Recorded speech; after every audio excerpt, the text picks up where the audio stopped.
Hello, hello, hello. I was over here talking and I was on mute. Hi, happy Tuesday. It is August 4th, 2026. Crazy. What we're gonna get into is actually wild. Um, I don't know if you guys have seen it. So disclaimer, there I hear you now. Thank you. Thank you, please. Adrian, Abuelita, good to see you guys. Barbie, hello girl. Melanie, I see Jessica, Debbie, Christine, and Sarah. Thank you for being here. Hi, creatively. Um, did you guys watch this? Disclaimer, if you haven't watched it, if you're one of those people that cares about knowing what happens in a documentary, then I don't know, because we're gonna go over everything that was in the court paperwork. I selected the lawsuit against Anaheim Police Department. So I'll give you a little background. We'll watch a little 3-minute clip. Um, Basically this girl Michelle Hadley gets arrested for stalking, assault, other charges, and um yeah, it gets really confusing. She was dating a guy named Ian Diaz, who was a US Marshal, and then they broke up, split up, whatever it was. I think were they married? I can't remember. I don't know all the details. um they ended up breaking up. He meets this girl, Angela, and turns out Michelle gets arrested, by the way, I think twice. And she does 88 days in jail. And come to find out that you haven't seen it yet. Okay, come to find out, um, Michelle wasn't the bad guy. And there is an incident where men get hired to go to Angela's house and grape her and assault her while she's pregnant. So it reminds me of The Unknown Number. Did you guys watch that one where the mom ends up being, the one harassing her daughter? We did cover that also. I don't know if it's on the playlist, but it is under the live section somewhere.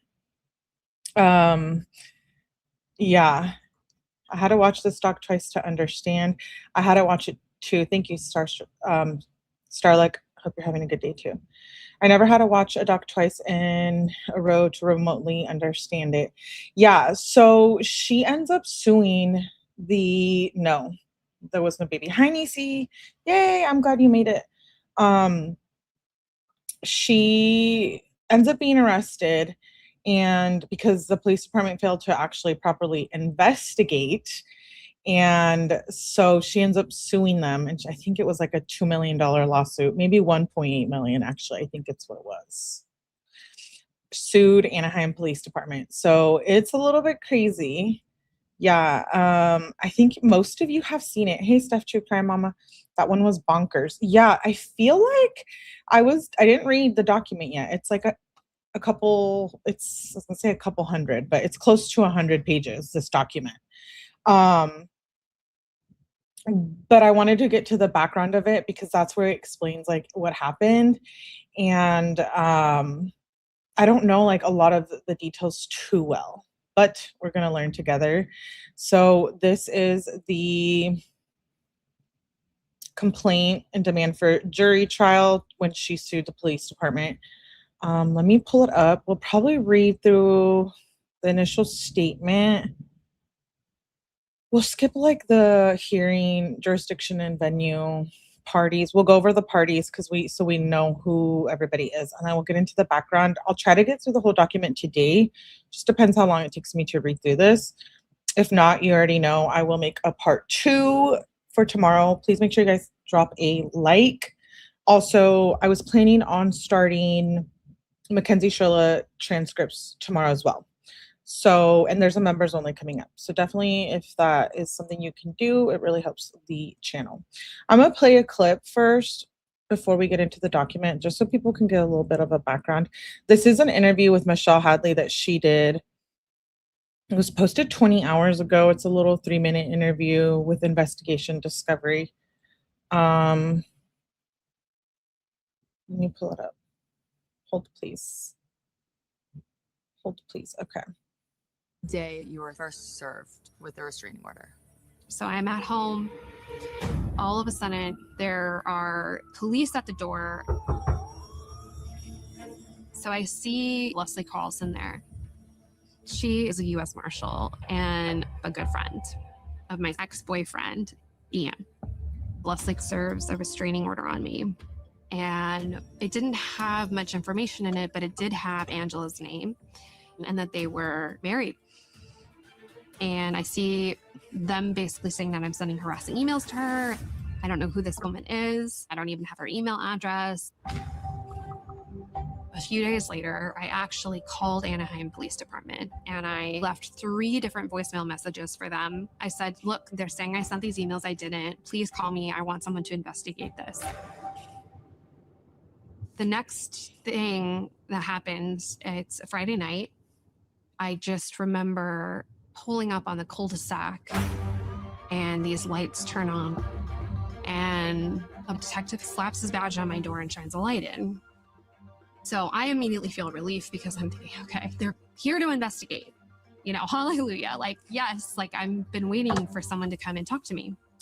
So I hop out of the car and he says, we have a warrant for your devices. And I'm thinking, great, they'll get my devices, all of them. I'll give them my passcodes. They'll see that I haven't done anything. But he basically says that he's going to place me under arrest. Under arrest? Like, I don't understand. Like, I didn't violate the restraining order. I'm trying to wrap my brain around this situation.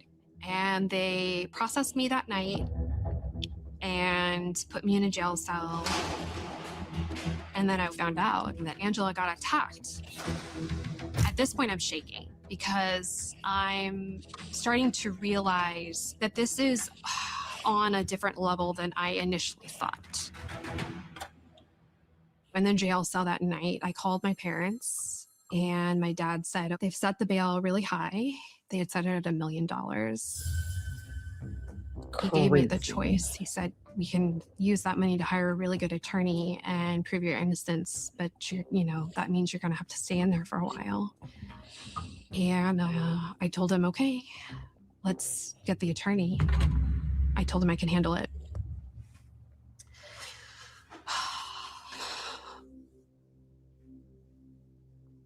I had no idea what it was going to be like either. I mean, I didn't know what to expect, but I just knew that they were charging me with life.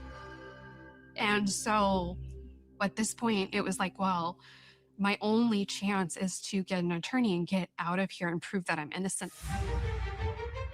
What was going through your head? I was completely bewildered and just, you're up all night because you're upset, you're confused. How am I in here? I didn't do anything wrong. And I knew without a shadow of a doubt who the mastermind was behind it. So if you haven't seen it, I know, spoiler alert, yes, thank you. Because if you haven't seen it, it's on Netflix. It's a toxic love story. I thought it was pretty high up there on the top 10. So we're gonna, can you imagine this? No. It is so wild, Nacy. I couldn't even believe it. Cree actually told me about this. She's like, have you seen this? And I was like, no, but we also were into the unknown number. So she was like, it's kind of like that. And never heard of this. Okay, well, disclaimer. Yeah. Spoiler alert. You'll have to watch after. I haven't seen it either. It's called A Toxic Love Story. So this is the lawsuit where she sues the police, or goes after the police department. And we're going to go through the most basic facts I think that we need to know. So it says nature of the action and preliminary statement. Civil rights. Okay. Plaintiff is Michelle Hadley. The action arises from false arrest, detention, seizures, and other liberty deprivations plaintiff Michelle Hadley suffered as a result of the defendant's acts and omissions. At its heart, this is a case about the blue wall of silence, law enforcement officers and officials enabling fellow officers to violate civilian rights. Defendant, Anaheim Police Department, and its officers abdicated their duties to adhere to investigative norms, instead conspiring to do the bidding of a corrupt federal marshal, which was her boyfriend, Ian Diaz. They appear to have willingly become Ian Diaz's weapon in his torturous campaign to ruin the life of his ex-girlfriend, plaintiff Michelle Hadley.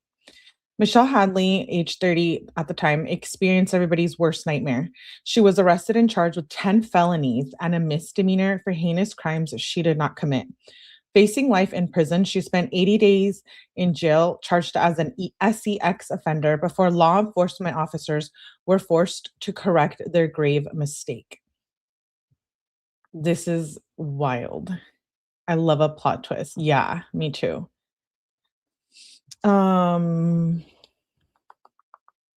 Let's see. Where did I leave off of? Spent 80 days. Okay. Miss Hadley had been framed by her abusive ex-boyfriend, Ian Diaz, a federal marshal, so hell-bent on punishing her after the relationship dissolved that he even got his new wife, defendant Angela, involved. There's an incident in this relationship that really gave me cringe vibes because it reminded me of JP Miller. Oh my gosh, I feel bad. What's her name? You know who I'm talking about? Yeah, he was making Michelle like it was giving Diddy vibes too. He was making Michelle, he had made Michelle have SEX with a different man so he can record it. Yeah, brutal. She didn't want to. Micah, thank you, Barbie. Yeah, Micah Miller. JP Miller, the pastor, quote. You haven't seen this. The plot twist was like, what? I know. Let's continue. From May through July 2016, Ian and Angela made dozens of false reports implicating Miss Hadley in crimes she did not commit. Ian and Angela filed for restraining orders and repeatedly impersonated Miss Hadley to send violent and threatening emails to Angela. Pretending to be Miss Hadley, they responded to ads on the internet directing strangers to Angela to fulfill their RAPE fantasies. This culminated in Angela falsely claiming she had been attacked in her garage by a masked man. Miss Hadley had purportedly directed to Angela's home. But this was not some sort of sophisticated cybercrime. Ian and Angela Diaz were sloppy.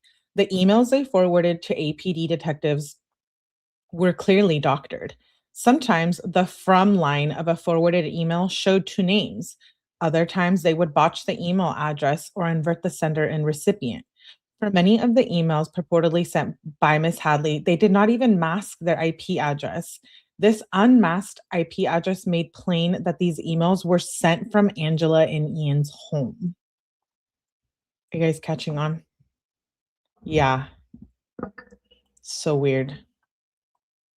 On June 24th, 2016, Ms. Hadley was unlawfully arrested without a warrant or probable cause based entirely on unverified, spoofed, and doctored digital evidence forwarded to APD officers by Ian and Angela. At the time of Ms. Hadley's first arrest, APD officers possessed ample evidence that Ian had doctored the evidence he forwarded and that he, not Ms. Hadley, was the person inviting strangers on Craigslist to act out grape fantasies on Angela. He's sick. So sloppy. Can you imagine setting that up? Oh my gosh. Yeah, Angela has issues. Hi, Edith. Good to see you. It's wild. Makes me scared to date. Where did I leave off? Oh yeah, great fantasies. APD officers also had evidence that many of the emails purportedly sent by Miss Hadley originated from the static IP address of Ian's home. At the time of her second arrest on July 14th, 2016, from which Miss Hadley was held in custody for 80 days on a $1 million bail. APD officers had also seen surveillance footage from Ian and Angela Diaz's garage, which entirely disproved Angela's story. The footage showed that, in fact, there was no activity at the time and location where Angela said she had been attacked.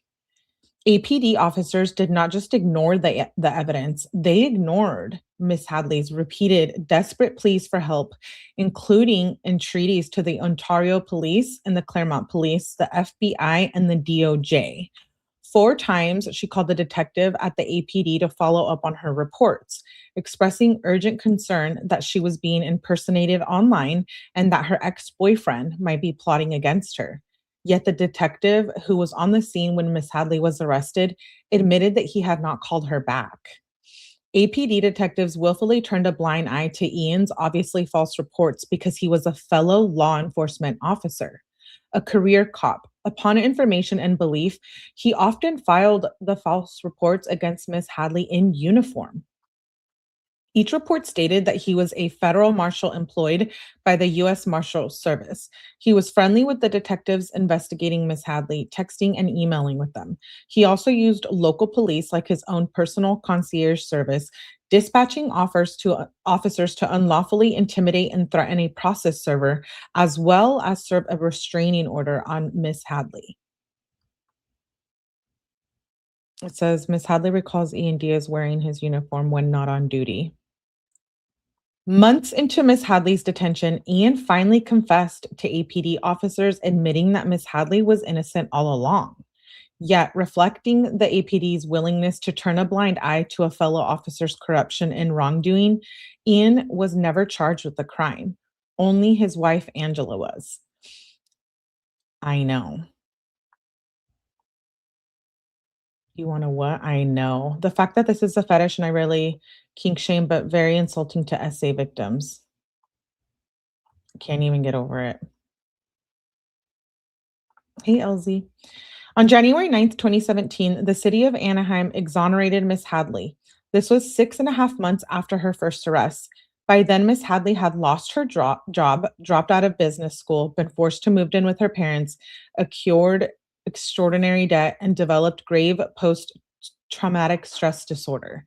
Moreover, her reputation was shattered because of the sordid history of the case and all the inaccurate information law enforcement released about its eventual resolution. Press releases from the Orange County DA's office presented the case as a sophisticated computer crime and congratulated APD investigators for cracking the case. The APD soundbites likewise gushed about the complexity of the case and diligence of its investigators. The reality was far from different. Investigators dodged common sense and ignored voluminous early evidence showing Miss Hadley's innocence. They failed to apply rudimentary norms of verifying, collecting, and reviewing digital evidence. Instead, they bent over backwards to believe their fellow law enforcement officer despite the overwhelming evidence incriminating him. This sucks.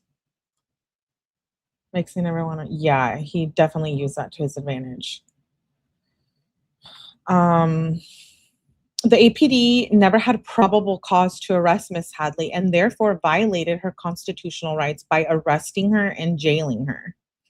Angela and Ian advised and pressured ADP to arrest Miss Hadley by creating hundreds of pieces of evidence, making 8 false police reports, initiating a TRO proceeding based on false evidence, misusing government resources to have the TRO served on Michelle Hadley, creating more false evidence to report violations of the TRO, engaging in hundreds of communications with officers by phone, in person, email, and text, soliciting unwitting persons to come to the home to attack Angela, lying about Michelle being a danger, faking injuries to Angela, and making verbal statements, encouraging law enforcement to put Michelle in handcuffs and pestering them to charge her.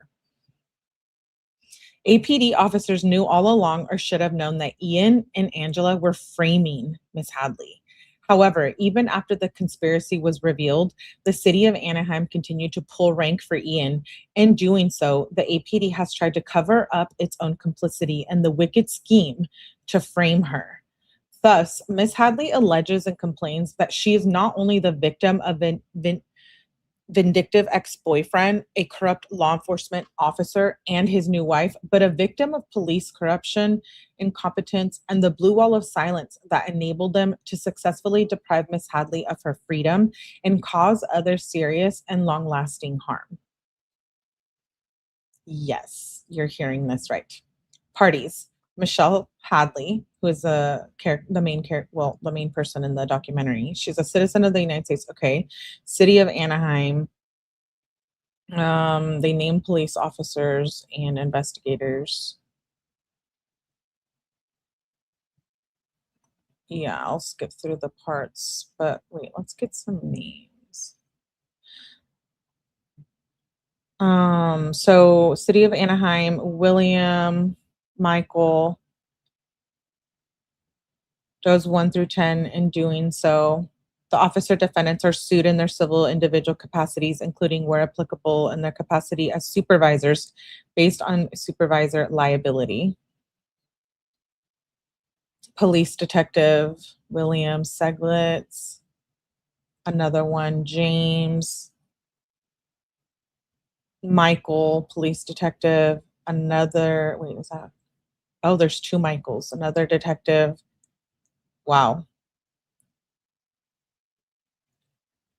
Down here, defendant Ian is a competent adult. Okay, yes, in Anaheim, California. Angela Diaz. So that's the ex-boyfriend and the girlfriend. Plaintiff alleges on information and belief that each of the defendants sued herein was intentionally, recklessly, negligently, and or otherwise responsible in some manner for the events and happenings hereinafter described and approximately caused injuries to damage plaintiff. Further, certain Doe defendants were at all material times responsible for hiring, training, supervising, and discipline of the other defendants. Plaintiff is informed, believes, and alleges that, except as otherwise specifically alleged, each of the defendants was at all materials an agent, servant, employee, partner, joint venture, co-conspirator, and or alter ego for the remaining defendants, and in doing the things alleged here, was acting within the course of scope of that relationship. Plaintiff is further informed, believes, and alleges that, except as otherwise specifically alleged, each of the defendants here gave consent, aid, and assistance to each of the remaining defendants, and ratified and or authorized the acts or omissions of each defendant as here alleged. Okay, this is where it's going to get crazy. General allegations and background. Hey, Cynthia. Oh, I didn't finish yet. I need to leave, but I'll get FOMO, LOL. Well, yeah, it's a spoiler alert. The only thing I want to know, says Nisi, is was Angela really as involved as we think? And how much does she have to actually do with this? I know. Me too. Or was she also, because he was abusive and stuff. So you never know. But I do have another document that we'll probably read after this one regarding this case. So I'm sure we'll probably find out more. So Michelle Hadley's loss of liberty. Prior to October 2013, this month, Ms. Hadley met defendant Ian. Ms. Hadley was living a straight and narrow life. She was 26 and working as a marketing executive for an insurance management company in Orange County, California. Ms. Hadley was a quintessential upstanding citizen. Her only run-in with law enforcement was one traffic ticket she was issued for going 5 miles above the speed limit. She graduated Phi Beta Kappa and summa cum laude from Dixon College. She loved her job, and her excellent work ethic was rewarded with raises and bonuses. She was considering going to business school. In October of 2013, defendant Ian, then age 36, was a U.S. Marshal at a federal courthouse in Los Angeles. Ms. Hadley and Ian met each other through a dating app and were immediately smitten with each other. On their second date, Ian declared his love for Ms. Hadley and gifted her with a down payment for an annual pass to his favorite place on earth, Disneyland. You know what that reminds me of? You know who I'm going to say? Disgusting Stephen Stearns. Yes. She seems sketchy for sure. Yeah, she did fake cancer. Who does that also remind us of? Taylor Parker. Another Netflix documentary case that was disturbing. That one, an unknown number too. What is wrong with these Disney adults? I don't want to come for all of them, but yeah, he was a weirdo. Miss Hadley was flattered by Ian's attention and protectiveness. It was a stark contrast from prior relationships. Miss Hadley believed Ian had her best interests at heart, and he paraded his young, smart, thin girlfriend around his federal law enforcement friends. Gradually, the relationship worsened as Ian became more and more controlling. Ian dictated Miss Hadley's style, crop tops, a navel piercing, and long acrylic nails, how much she drank, and the hours she slept. I think he was more abusive than I thought. I mean, could it get any worse? He made her have sex with another man and then recorded it and like posted it somewhere, and she was devastated about it. But was she involved all the way? Where you at, Jen Soto? And Jen Soto is still hiding. I can't even believe it. But I can actually. I would too if I was her. When he wasn't with her, Ian monitored Miss Hadley. He had her buy Apple products and then programmed the settings so he could access them too. He accessed Miss Hadley's computer without authorization and downloaded its contents onto a thumb drive. He also had cameras installed inside their home, which he could view remotely. Ian kept at least 4 firearms in their home and was often armed, which intimidated her. Most disorienting, Ian even controlled Miss Hadley's sleep, waking her up in the middle of the night on a nightly basis to attend to his needs or watch something on TV with him. Yo. Miss Hadley's job performance began to suffer as a result of the abuse from Ian. She was tired, constantly sick, and could not keep up. Ian frequently dropped in unannounced at her office, dressed in his U.S. Marshal uniform. When he wasn't with her, Ian was constantly texting Miss Hadley. He urged Miss Hadley to quit her job and work at Disneyland instead. She finally acquiesced to the demands, taking a substantial pay cut. Ian's control and domination of Miss Hadley extended into their sex life. Oh, here we go. Yeah, get you a drink because this man is off his rock. No, he really is. It's not funny because abuse is actually very serious, all forms of it, financial, sexual, emotional, physical, right? But like, he's scary. Ian's control and domination of oh yeah, I already read that, extended into their sex life. From the beginning of the relationship, Ian badgered Miss Hadley to indulge his cuckold fantasy. Several times a day, he would send her pictures of his genitalia and texts begging her to have sex with another man. Oh boy. When she traveled for work, he texted her incessantly and pleading with her to have sex with a stranger at the hotel and record it. Yes, clock it. Thank you. Thank you, Nisi, for the jewels. Yeah. Not cool. Miss Hadley had zero interest in indulging Ian's fantasies and grew increasingly upset by his constant badgering. Finally, she made an unequivocal demand that he stop pressuring her to have sex with a stranger or else she would break up with him. On February 14th, 2014, Valentine's Day, Miss Hadley was suffering from a debilitating cold and fever, which, along with over-the-counter cold medicine, which she took NyQuil, rendered her too weak to resist Ian's demand that she indulged in his fantasy. Ian arranged for a stranger from Craigslist to come over. Ian dressed Miss Hadley, gave her 3 shots of cinnamon-flavored whiskey, and set up 3 cameras in the bedroom. He watched remotely from the bathroom as the stranger entered the apartment, had sex with Miss Hadley, and left. This is so sad and disturbing. Hi, Laura. Miss Hadley was traumatized by the Valentine's Day 2014 incident. She screamed at Ian that she never wanted to do it again and made him promise to destroy the videos. Ian said he had destroyed the footage, but then later admitted had not done so.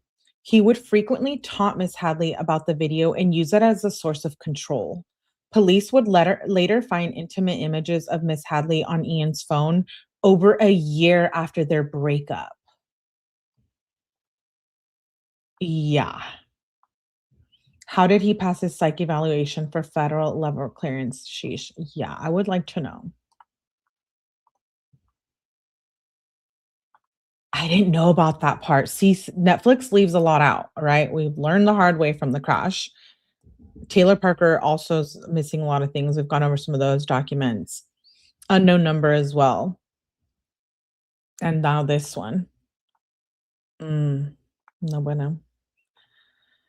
He resumed his efforts to pressure Miss Hadley into having sex with strangers, but she was steadfast in her refusal. In August of 2014, Miss Hadley enrolled in the MBA program at Chapman University. She attended classes 2 nights a week in response to Miss Hadley's efforts to seek independence. Ian became even more controlling. He insisted on attending events with her. When she made plans to get breakfast with 3 new friends from school, he demanded that he come too and then sulked silently the whole time. Ian would manufacture arguments on the nights she had school. The only way Miss Hadley could appease him was to cut class and join him at Disneyland. Anytime she drove outside the narrow triangle of home, school, and work, Ian would immediately call her as if he was tracking her vehicle. Over the next few months, Miss Hadley confided to Ian that she was very upset over the Valentine's Day incident. She said it felt like an RAPE to her. Yeah. Ian grew very angry at this characterization. On or about June 5th of 2015, Ian and Miss Hadley took title to a 2-bedroom condo in a new development located in Anaheim, California, as joint tenants. They had contracted to purchase it months prior. Ian was excited about the property because it was near Disneyland.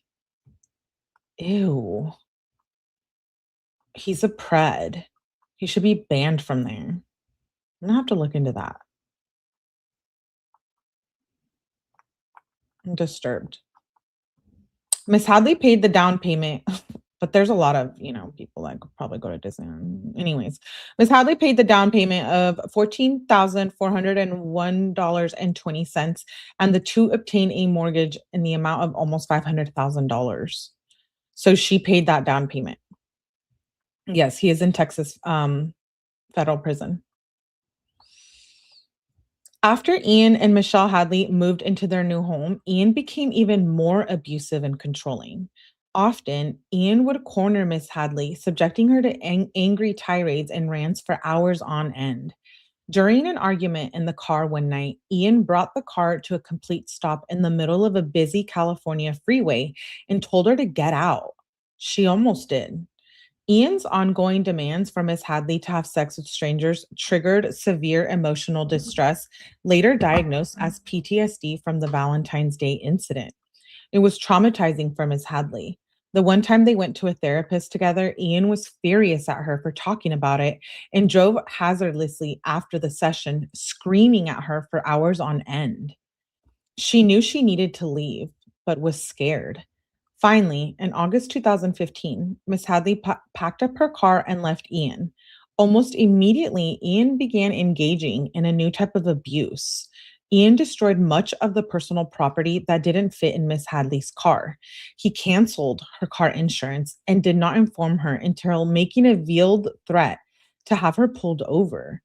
Ian interfered with Miss Hadley's work by sending her books and texting her that he had people at Disneyland checking up on her job performance.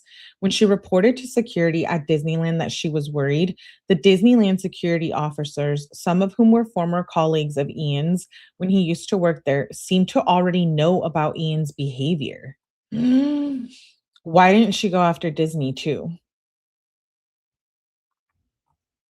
I would have. Miss Hadley moved into a tiny apartment near Chapman University, quit her job at Disneyland, and found a new job marketing for a lending company. She bought all new furniture and became deeply engrossed in work and school. It was time to rebuild her life and return to her old self, the feminist overachiever she was before she met Ian. She was nervous about Ian retaliating, though. She reported to a campus therapist that she was scared of Ian and did not want him allowed on campus. Ian continued to live in the property, which became a point of contention with her. They exchanged heated emails in September, spent one final night together in October, and then did not see one another again. On November 24th, 2015, Ian and Miss Hadley entered into arm's length settlement and mutual release agreement, which is a property agreement, in which Ian was required to pay Miss Hadley $3,000 in exchange for a quitclaim deed for the property and his assumption of the mortgage loan for the property on or before June 5th, 2016.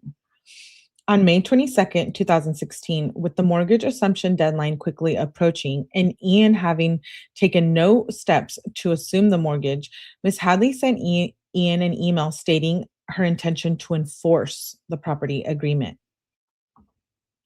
Even after the breakup, engaging with Ian in any capacity was terrifying for Ms. Hadley and caused her great distress. Following the breakup, she was diagnosed by a psychiatrist in Orange, California, with PTSD. After sending the May 22 email, Ms. Hadley had a breakdown, got in her car, and wound up in Arizona. She was taken by ambulance to Dwight Regional Medical Center on the night of May 23rd. Medical staff asked Ms. Hadley questions to determine the source of what they diagnosed as a trauma-induced episode. A member of the medical staff said they were concerned about Ms. Hadley's safety and, on information and belief, made a report about Ian to the APD. This is unreal.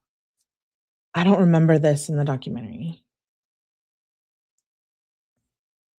Yeah. He probably got a self-punishment. I think he should have got more than he did, to be honest. Ms. Hadley then began receiving suspicious and strange electronic communication. On May 24th, 2016, Ms. Hadley began receiving LinkedIn messages and emails from an account JRay711 with an unknown owner urging her to warn Angela about Ian. And then it says, note, on May 24th, 2016, quote, I know who Ian Diaz is, his wife, Angela. You need to tell her who he really is and save her from a life that you went through. That is wild. They make sure to push narratives. They left out a lot in this one too. I mean, I'm sure there's a lot of information, but on May 25th, 2016, it read, you need to contact Angela. Ian is getting away with more abuse, and if proven in court, could end him. The first email was signed by a person purporting to be Jason. Miss Hadley had only recently learned that Ian had gotten married and his wife was named Angela. Miss Hadley immediately recognized this email as a hoax and did not respond. Miss Hadley would later learn that Ian's wife, Angela, had an ex-boyfriend named Jason. So Angela's ex-boyfriend, was emailing Michelle to warn Angela because Angela's already been going through the abuse. And she was probably talking to Jason. Oh my goodness. Hi, Keezy. They do put them out, but they do leave things out or do misrepresent. We see that a lot. Holy balls. On May 25th, 2016, Ms. Hadley received a notification from Google that her email was the assigned forwarding address for the account JRay711. The next day, Ms. Hadley responded to this email account by asking, who are you? She received an auto reply stating that the account had been shut down. She also received an email from Google alerting her that the email account purportedly belonging to her, First and Only 1113, had been shut down. Ms. Hadley did not recognize that email address as one she had ever created or used. Ms. Hadley was bewildered and confused. She feared Ian was plotting something. Knowing Ian's personality and believing he was panicking about the property agreement, she and her parents felt it was dangerous for her to continue living alone in Irvine. So she took the extreme measure of moving home with her parents in Ontario, California. In traffic, the commute was hour and a half to school and her job. Miss Hadley resigned from her prestigious job, gave up her lease, dropped out of school, and sold all of her furniture, which she worked so hard to acquire after she started over from breaking up with Ian, all because she felt Ian posed a threat to her safety, and she was right. On June 1st, 2016, Miss Hadley received an email at her regular Gmail account, Michelle Hadley, from Angie Connell with subject warning of TRO, stating, Michelle Susan Hadley, this is your electronic notification of a restraining order hearing against you, and it is being filed by Angela Diaz. End quote.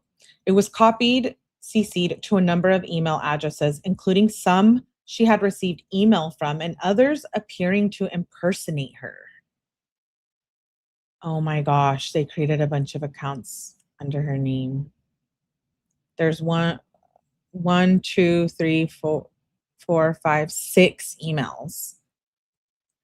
An actual account of Miss Hadley's and law offices, which was Ian's real estate attorney. So out of those, only one was hers. I know, he's going to get out and do the exact same thing. Yeah, I've been listening to Melly's older stuff. She puts in work. Oh, thank you. Thank you. Holy F, girl. Yeah. On June 3rd, 2016, Ms. Hadley learned that Ian's application to assume the mortgage on the property was denied. On June 6, 2016, Ms. Hadley was at her parents' home when she heard knocking at her door. When she came out, she saw police surrounding the house while a friend of Ian's, Leslie Carlson, handed her a temporary restraining order. The TRO ordered her to stay away from Angela. No evidence or allegations were attached to the TRO. Ms. Hadley was confused and worried. Later that day, Ms. Hadley received an email from another new email address, this one purporting to be from Ian. It urged Ms. Hadley to come to the property. Ms. Hadley recognized it for the trap it was, and it did not respond. That evening, Ms. Hadley received a voicemail from defendant detective William Seglitz? She called him back immediately. He asked her about several email addresses, which Ms. Hadley said were not hers. Ms. Hadley took the opportunity to inform him that she feared she was being framed because she had received suspicious emails, as well as a baseless restraining order from Ian and Angela. She asked him to please get the IP addresses for any of the suspicious accounts involved. I hope I'm saying that right. Seglitz said a different detective would be assigned to investigate. I agree, Barbie. We need to normalize, yeah. Ms. Hadley was becoming increasingly worried about what Ian had in store for her. She had no idea what actions she was being accused of. Her father reached out to Ms. Hadley's real estate attorney to see if she could get insight from Ian's real estate lawyer, Matthew Urbach. Urbach responded with a PDF, but the file was corrupted. Starting on June 7th, 2016, Ms. Hadley repeatedly called the APD to find out which detective was assigned to her case. One administrator said defendant detective Michael Lee was assigned to her case. Over the next week, Ms. Hadley left 3 detailed voicemails for Lee. She said she worried the situation would escalate and that Ian and Angela might try to make it look like she was violating the TRO. On June 15th, 2016, Ms. Hadley sent 2 emails to Microsoft to report 6 email addresses she believed were fraudulently linked to her Gmail account by Ian. Unrelatedly, that same day, Ms. Hadley received 2 Microsoft security code emails attempting to tie her legitimate Gmail account to the fraudulent ones created by Ian. On or about June 15th, 2016, Ms. Hadley recalls she attempted to report her concerns about being framed to the Ontario Police Department, but the officer she spoke to on the phone instructed her to instead file an IC3 form with the FBI. Later that afternoon, Ms. Hadley filed a complaint referral form, an IC3, with the FBI. She wrote, quote, "While I don't know exactly who who is doing it. I have a reason to believe that my ex fiance, Ian, also a deputy US Marshal, is using gmail.com, outlook.com, and hotmail.com to impersonate me online and send threatening emails to his current wife to scare me into letting him keep the property we co own. I would like IP address research conducted to identify where the emails are coming from and, if possible, who is creating them. And there's one, two, three, four, five, six, seven. 7 emails. And the one mentioned in the documentary is Lilith is truth. But there was more. Better be sure of it. Let me take a drink of my energy drink. Oh my God, I watched this the other night. This guy freaks me out. Yes, it does. Hey, ATS, good to see you. Hold, please.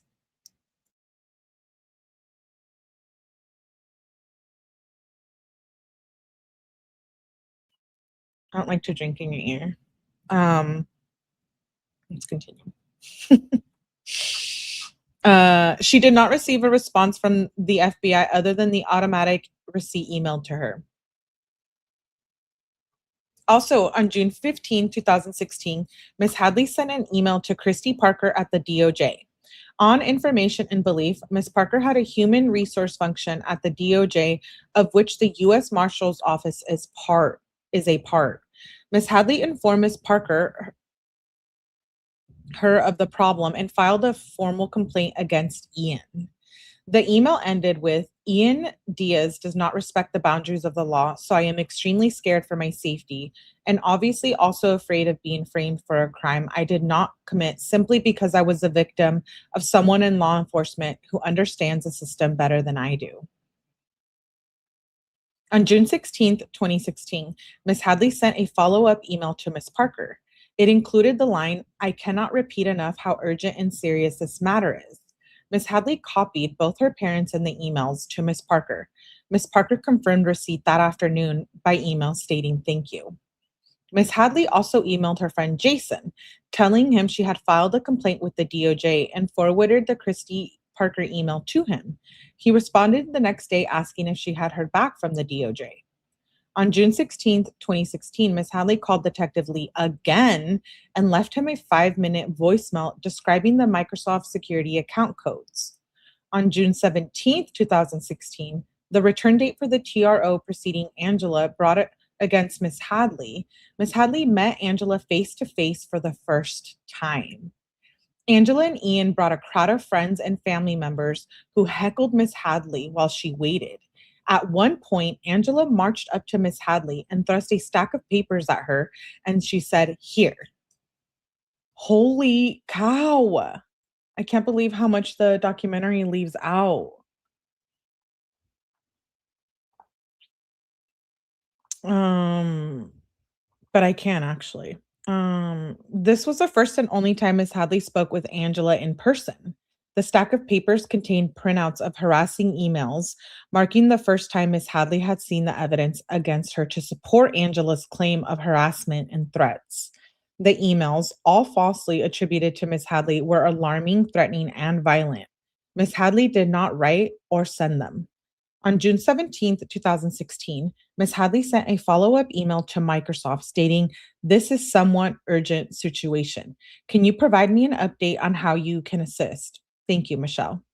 On June 21st, 2016, Ms. Hadley received another account security email from Microsoft. She emailed Microsoft copying Ms. Parker. Later that day, Ms. Hadley received an email at her regular Gmail account from Craigslist to verify an ad titled Gang Rape Fantasy. Now, it seems somebody was trying to falsely attribute Craigslist ads to her. She emailed Craigslist to inform them that somebody was using her personal email to post alarming ads. What a sick man. Wow. On January 24th, 2016, at 11:45 p.m., Ms. Hadley was returning home to her parents' house after a date when she saw a suspicious unmarked car drive past. At first, she was scared and thought it was Ian. Her fear grew when 3 men in plain clothes exited the vehicle. Wait, who? Yeah. exited the vehicle, but then to her relief, they identified themselves as APD officers. Upon information and belief, they were defendants Lee, Cunha, and Pusey. Though the time of the night was odd for them to be following up on her reports about Ian, Miss Hadley was initially thankful they were there. Detective Cunha asked to see her electronic devices. Miss Hadley retrieved her laptop, computer, and iPad from the car, entered the passcodes to open her devices, and eagerly began to show Detective Cunha the spoofed emails.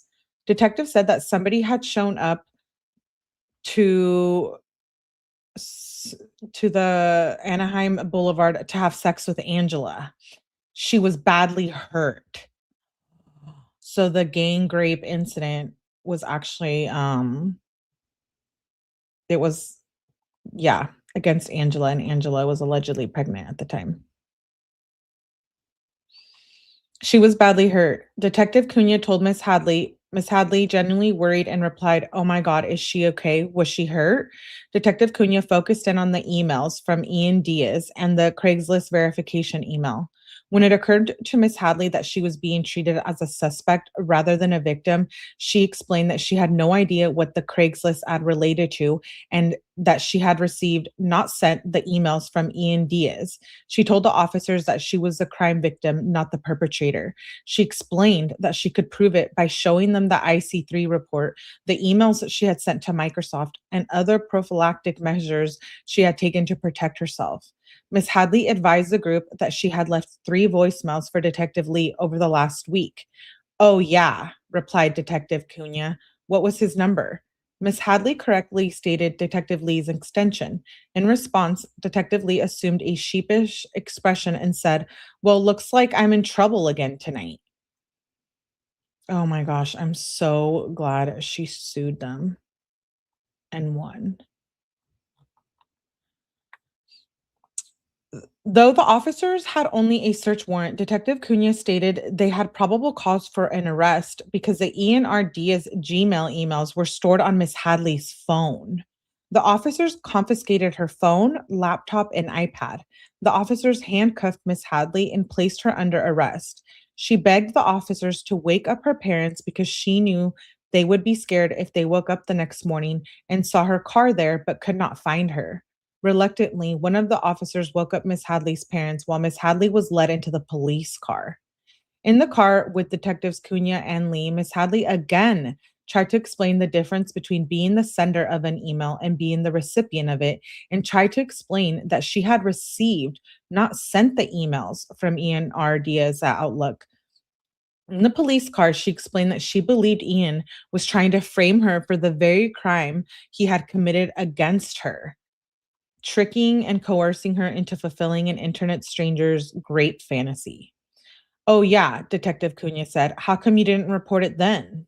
Miss Hadley muttered, "Because he is a cop and I was scared." It wasn't until hours later, when police brought her into an interview room, that Miss Hadley was read her Miranda rights. Miss Hadley was charged with 5 felonies and a misdemeanor. 1, contempt of court for violating a order of protection. 2, assault with intent to grape in a commission of burglary. 3, grape by force slash fear. 4, criminal threats with intent to terrorize. And stalking with a TRO. Bail was set to $1 million. Miss Hadley's parents, the owners of a small business manufacturing hubs for bikes, scrambled to bond their daughter out of jail. Miss Hadley was released the next morning at 10:30 a.m. on June 25th, 2016. She waited outside the precinct for about 45 minutes for her parents to pick her up. She was terrified because the precinct was only a few minutes from the home of Ian and Angela. Her parents picked her up, but her 3 devices stayed in police custody, where on information and belief they remain to this day. Miss Hadley had no backup devices. For the next few weeks, Miss Hadley rarely left her parents' house except to go with her parents to the family business. She was never alone.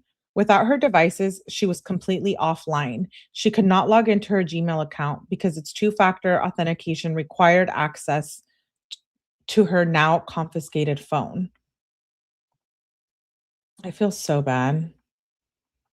This is sad. Who looks at a grape ad on Craigslist? I don't know. Ian Diaz. On July 6, 2016, Miss Hadley noticed a vehicle resembling Ian's black Volkswagen Touareg Tourage following her and her parents. She reported the suspicious activity to Claremont Police Department. Lieutenant Jason Walters followed up by email. Miss Hadley provided personally identifying details about Ian and expressed concern she was in danger. Lieutenant Walters alerted the other patrollers. By July 14th, 2016, Miss Hadley had still not been arraigned. In the middle of that day, Miss Hadley was working at her parents' shop when she saw APD vehicles drive by. Her father joked that they were there to arrest her. Unfortunately, his joke contained more than a kernel of truth. The APD vehicles turned around and pulled up to the shop. Detectives Cunha, Seglitz, and Pusey and Lomeli came inside the shop. In front of both her parents, Detective Cunha stated he had electronic evidence that emails were being sent from Ms. Hadley's Gmail account and that she was under arrest for attempted rape. Mr. Hadley said that was impossible because his daughter couldn't even access her Gmail account without her phone, which was still in police custody. The Hadleys were told that officers had a warrant for Miss Hadley's arrest. Miss Hadley was read her Miranda rights, handcuffed, and led to a police car. She was taken to the Anaheim Police Department overnight before being transferred to Orange County Central Women's Jail. Bail was set at $1 million, which Miss Hadley and her parents could not afford. Yeah, I know. Spoiler alert if you haven't, Cynthia, but at least you'll go in knowing lots more. This is wild. Hey, Jessica. Good to see you. We need to put people on watch lists and no fly, LOL, right? The felony complaint charged Miss Hadley with the following crimes: stalking with a restraining order, stalking, criminal threats, attempt forcible rape again, an assault with intent to commit sexual offense during commission of first-degree burglary, another attempt forcible rape. Why so many of them? And then another one. Holy cow. Violation of protective order, and again, attempt forcible rape. Miss Hadley had also faced enhancements because several of the counts occurred while she was already released on bail. Wow. Imagine your ex wanting to do all of this to you. I can't. Miss Hadley faced a possible sentence of life in prison. Over the next 2.5 months, Miss Hadley experienced the indignities of incarceration. She underwent body cavity searches and was deprived of medical necessities, such as contact lens solution, leaving her nearly blind. When she first arrived at jail and started menstruating, her requests for feminine hygiene products or even toilet paper were ignored. She was mocked by a deputy in front of other inmates a few nights later when she exchanged her bloody underwear for clean ones. The deputy told her she was disgusting. Because she was accused of sex crimes, Miss Hadley was assigned to the jail's high security unit and labeled an R3, aka Romeo. Many R3 inmates were accused of child molestation, child essay, and other sex crimes. Other R3 inmates were women in protective custody, who were often known to be the most dangerous inmates. Several inmates had seen articles about Miss Hadley in the Orange County Register and harassed her for supposedly masterminding such a wicked scheme. Miss Hadley also inexplicably developed a reputation for being an informant. She was not one, yet other inmates would slam her cell wall and call her a snitch. When she was escorted through the day room, they would say, "Oh, there's a snitch." Miss Hadley was unable to eat or sleep while in jail. She spent hours on end pacing her tiny cell. As a Romeo, she was allowed out of her cell for only 1 hour a day, plus 1 hour for weekend visitors. As a new inmate who had already been labeled as an SEX criminal and a snitch by other inmates, Miss Hadley was subjected to constant mistreatment and abuse during this 1 hour of free time. She was the last to take a shower, the last to use phones, and was stuck with the least desirable chores like cleaning the toilets. This is so messed up, especially because, she was in there and had committed a crime against a police officer too. Miss Hadley also became a minor celebrity among men serving time in the neighboring men's jail. Sorry, I have to sneeze.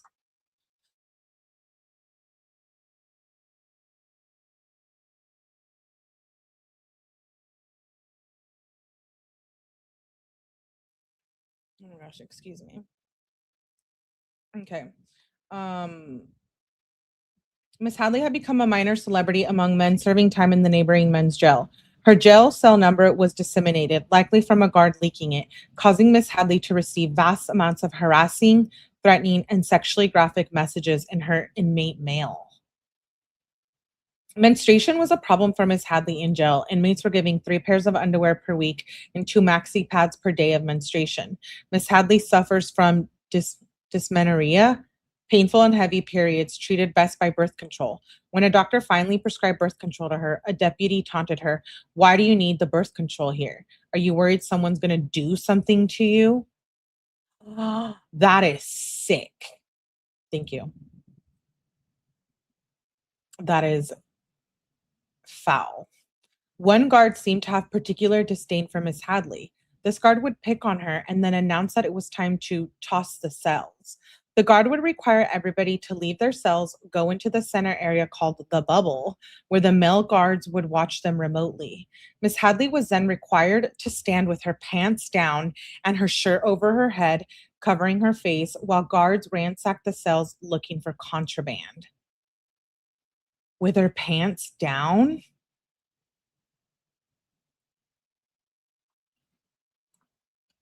Even in jail, Ian continued to use the legal system against Miss Hadley. On July 19th, 2016, Miss Hadley was served in jail with a TRO protecting Ian from Miss Hadley. Miss Hadley felt hopeless. She had no idea how long she would be in jail and feared the truth would never come out. On October 6, 2016, the deputy prosecutor assigned to her case, Rick Zimmer, came to Miss Hadley's cell. He opened the door, shook her hand, and said, "I'm very sorry." Miss Hadley was free to go. Almost, Mr.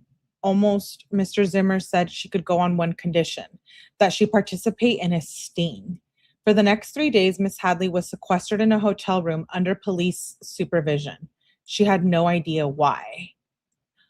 Netflix left that out. I didn't know, right? I know. We're shook. For those of us who have watched it, we are like, what the is going on? On October 10th, Miss Hadley was released home on her own recognizance and forced to wear an ankle bracelet. She still faced life in prison for the crimes she had been charged with. On January 16th, 2017, Angela was charged with a number of crimes. 3 days later, on January 9th, 2017, Miss Hadley was exonerated of all the crimes she had been charged with. In total, Miss Hadley had spent 88 days in custody.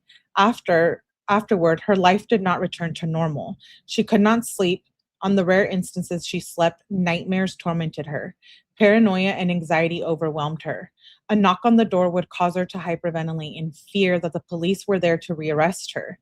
Even more distressing was the constant fear that Ian, who Miss Hadley knew was the real mastermind of the plot to ruin her, would hurt her. Sometimes she even thought she was being followed by Angela. On information and belief, after she was exonerated, Deputy District Attorney Zimmer instructed Miss Hadley's criminal lawyer, Michael Gusti, not to let Miss Hadley publicly discuss Ian abusing or orchestrating her RAPE. Zimmer expressed fear to Mr. Gusti that it would undermine his case against Angela. To cope, Miss Hadley began drinking heavily. Oh, this makes me so sad. I know. My mind is blown. Mine is too. She began drinking heavily. She returned to school but could not focus. Reading for an extended period of time, much less absorbing the information, became an arduous challenge. She went from being a straight A student to barely scraping by her final semester. Worst yet, she felt like an outsider and an outcast. the news coverage, which mischaracterized the situation as a love triangle gone bad, caused Miss Hadley's fellow students to treat her like a sideshow act. Miss Hadley also faced financial ruin. Miss Hadley's credit was destroyed from defaulting on bills and student loans while in jail. She could only rent from landlords who did not require paperwork or background checks. Her job prospects were dismissal because prospect employers could Google her and none of them wanted the drama. Miss Hadley's Google results made her nightmare inescapable. She could not date, apply for a job, or even get a roommate without being judged or gaining unwanted attention regarding her case. She may have been exonerated in court, but because of the search engine results, she had yet to be exonerated in the eyes of the public. She could not hide. So sad. Defendants conspire against Michelle. On September 4th, 2015, shortly after the fight that drove Miss Hadley out of the property in August of 2015, Ian Diaz went to the APD and made the first of many baseless police reports against Miss Hadley. He claimed she had cheated on him with sending annoying emails and that he was banned from Chapman University. On September 10th, 2015, Ian Diaz returned to the APD with additional evidence. An email thread of him and Miss Hadley measurably negotiating the status of the property. It remains unclear what law he felt she had broken. Upon information and belief, Ian was in his federal marshal uniform when he interacted with APD. On or about September 10th, 2015, Ian petitioned for a temporary restraining order against Miss Hadley, but was denied the TRO. Upon information and belief, his goal was for the court to exclude Miss Hadley from the property. Ian tried to get back together with Miss Hadley in October of 2015. They saw each other one last time, but the relationship did not resume. On or about January 2016, Ian met Angela. They were married the following month. Angela got done dirty. A month? Nisi, I know this is so crazy. Oh my goodness. It's so much more than the documentary. Money usually makes things worse, if being honest. More money, more problems. I agree. Okay. On or about, so January 2016, Ian meets Angela. They were married the following month because Angela had become pregnant. Angela promptly moved into the property. Later, Angela revealed that she was unsure whether Ian was the unborn baby's father. Ian insisted she get an abortion, which Angela did on or about April 2016. Did I miss that in the documentary? Oh my gosh, I'm gonna have to rewatch it again after we read this. Upon information and belief, Ian was furious at Angela, and Angela was desperate to redeem herself. Upon information and belief, the dynamic of the relationship between Ian and Angela was one of distrust and deception. Like with Miss Hadley, Ian would access Angela's devices and track her through an app installed on her phone. Ian brought his YouTube fetish into his relationship with Angela. Angela agreed to have sex with other men if it would please Ian, and Ian solicited men off Craigslist.com for this purpose. Oh my goodness. She went through the exact same thing. Off Craigslist? Oh my God. Can we ban Craigslist? Let's read the footnote. Detectives knew Ian solicited sex via the internet for his partners to have sex with. Question. Now, when you questioned Ian about it, did he tell you that he had solicited men for Angela to have sex with, correct? Detective Cunha responds, he didn't tell me. I found email evidence and text messages to the same ... And what was the response on Angela's phone to these propositions? She said she would do anything for him, and she said she was okay with it. Wait, is that it? Was okay with it if he was okay with it. Oh. It seemed Ian's fetish not just watching the cuckolding, but also accusing his significant other of cheating on him. Meanwhile, the June 5th, 2016 deadline for Ian to assume the mortgage on the property loomed. Upon information and belief, Ian became increasingly agitated. He knew he would not financially qualify to assume the mortgage on the property, and he blamed Miss Hadley for the blow to his ego. Upon information and belief, Angela was jealous of the attention and emotional resources her husband devoted to his dispute with Miss Hadley over the property. Dude, I know. Um, I don't think he did it just for the property. I think he did all of this because he's a damn psycho. Um, on May 24th, 2016, the phony emails began. Upon information and belief, Ian created an email account, jray711, and sent an email to Miss Hadley purporting to be Angela's ex-boyfriend and urging her to warn Angela about Ian. Oh my gosh. Wait, what? Ian created the email account and sent an email to Miss Hadley purporting to be Angela's ex-boyfriend, urging her to warn Angela. The purpose was to trick Miss Hadley into defaming Ian while also disturbing Angela.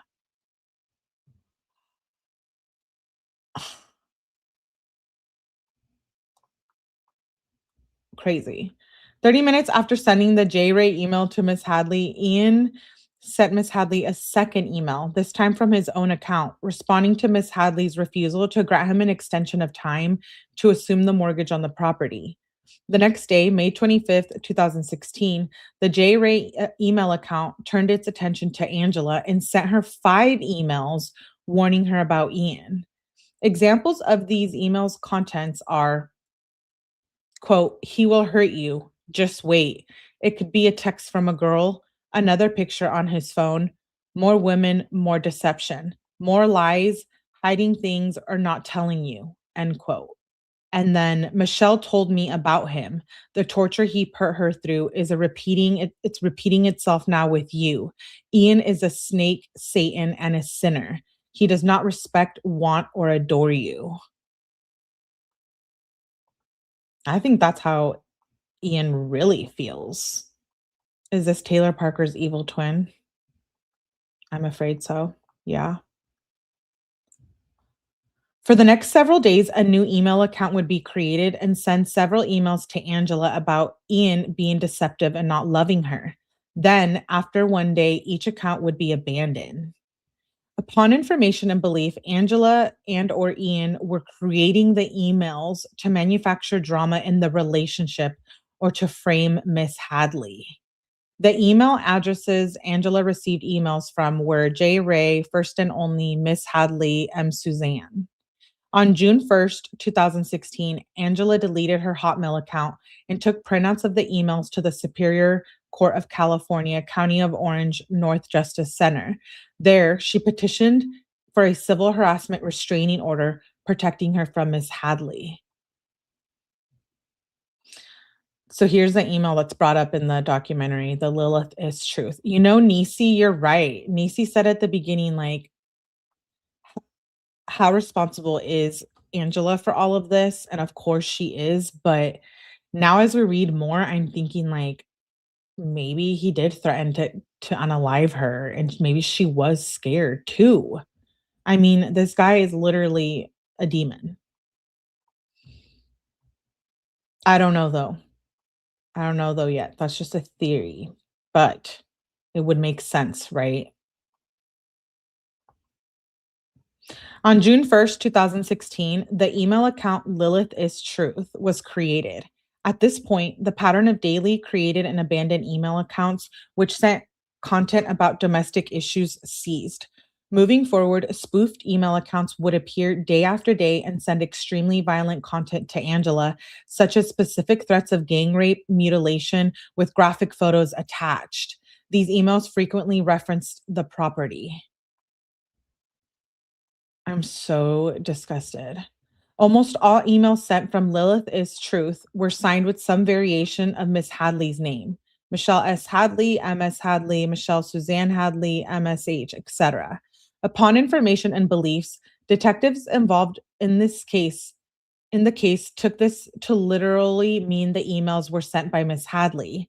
Despite the sender taking some precautions to protect anonymity, such as a VPN, and the trivial ease with which one can sign another person's name to an email. That's so messed up. He was brainwashing these people on high levels and he knew how to manipulate her. Both of them were lied and abused and raped. They had to have sex with men off Craigslist for him.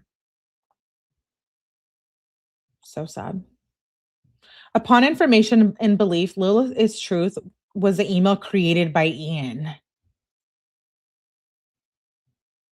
We already knew this, but holy shit. At around 9 p.m. on June 1st, 2016, Ian and Angela went to the APD and reported Miss Hadley for sending all the emails. The June 1st police report. The police report by MC Ortiz stated that Angela reported, among other things, receiving LinkedIn messages from Michelle. This is what the message says. Accusing her of being a sinner for marrying a rapist, and that from May 26th to June 1st, Michelle sent emails that advised and warned Angela about marriage with Ian. The emails then escalated by threatening to KILL, kidnap, grape, and torture Angela. Michelle stated several times, "Watch your back tonight and this week, and I hope you're scared of death tomorrow."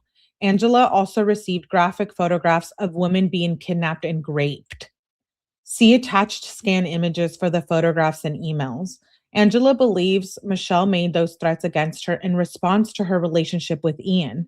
According to Ian, he hasn't received any criminal threats from Michelle, but stated Michelle has previously accused him of being a rapist. Angela desires prosecution. The related persons section of the June 1st police report identifies Ian as a U.S. Marshal employed by the U.S. Marshal Service. On June 2nd, 2016, Ian and Angela called the police to report a violation of the TRO because more emails had come in. The police report, which was a follow-up from the June 1st police report, states that officers Zappa, Eden, and Kislin were dispatched to the property. It notes that officers made contact with both Ian and Angela. It says this. Today, Angela received multiple emails from an email address they believe to be Michelle. See attachments for further details. The most concerning of the emails masks reference to jewelry, a pearl necklace, and clothes, high heels, Angela was wearing as she left work. Angela states she rarely wears that necklace or high heels. The emails was sent 9 minutes after Angela left her place of business. Angela works at JMac Lending. I gave Ian my email address and asked them to forward me any relevant emails to add to their original report. I later had 6 of the emails sent to Angela entered into records as evidence. On June 3rd, 2016, police were again dispatched to the property after Angela received another email. The report by Officer Goley states, the email states Hadley was raped by Diaz's husband, and Diaz will be also raped and barren. The email states Hadley must rid of Diaz's husband and Diaz. The email continues and calls for Diaz, for Angela, to wear those heels again as if she were watching her and what she wears. This follow-up report indicates that Officer Goley and Officer Karg conducted a patrol check of the area and asked dispatch to check Miss Hadley's address. Altogether, the June 1st, 2016 police report contained 17 forwarded emails with the following reference to Ms. Hadley. 1, 9 emails from the email Lilith Hadley, 5 of which were signed Michelle Hadley and Michelle, Ian's ex-fiance. 2 is 8 emails from Michelle Suzanne, 214, one of which was assigned to Michelle SH, and another MSH. On Saturday, June 4th, 2016, officers were dispatched to the property because Angela reported receiving another email.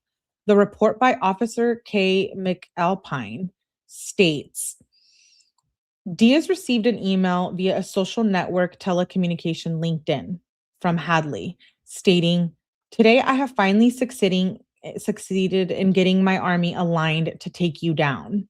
Ian won't know what is coming, neither will you." Diaz showed me the email via her computer. A synopsis of the email addressed to Diaz and the signed author, Hadley, read, "What safety can a sinner provide an angel?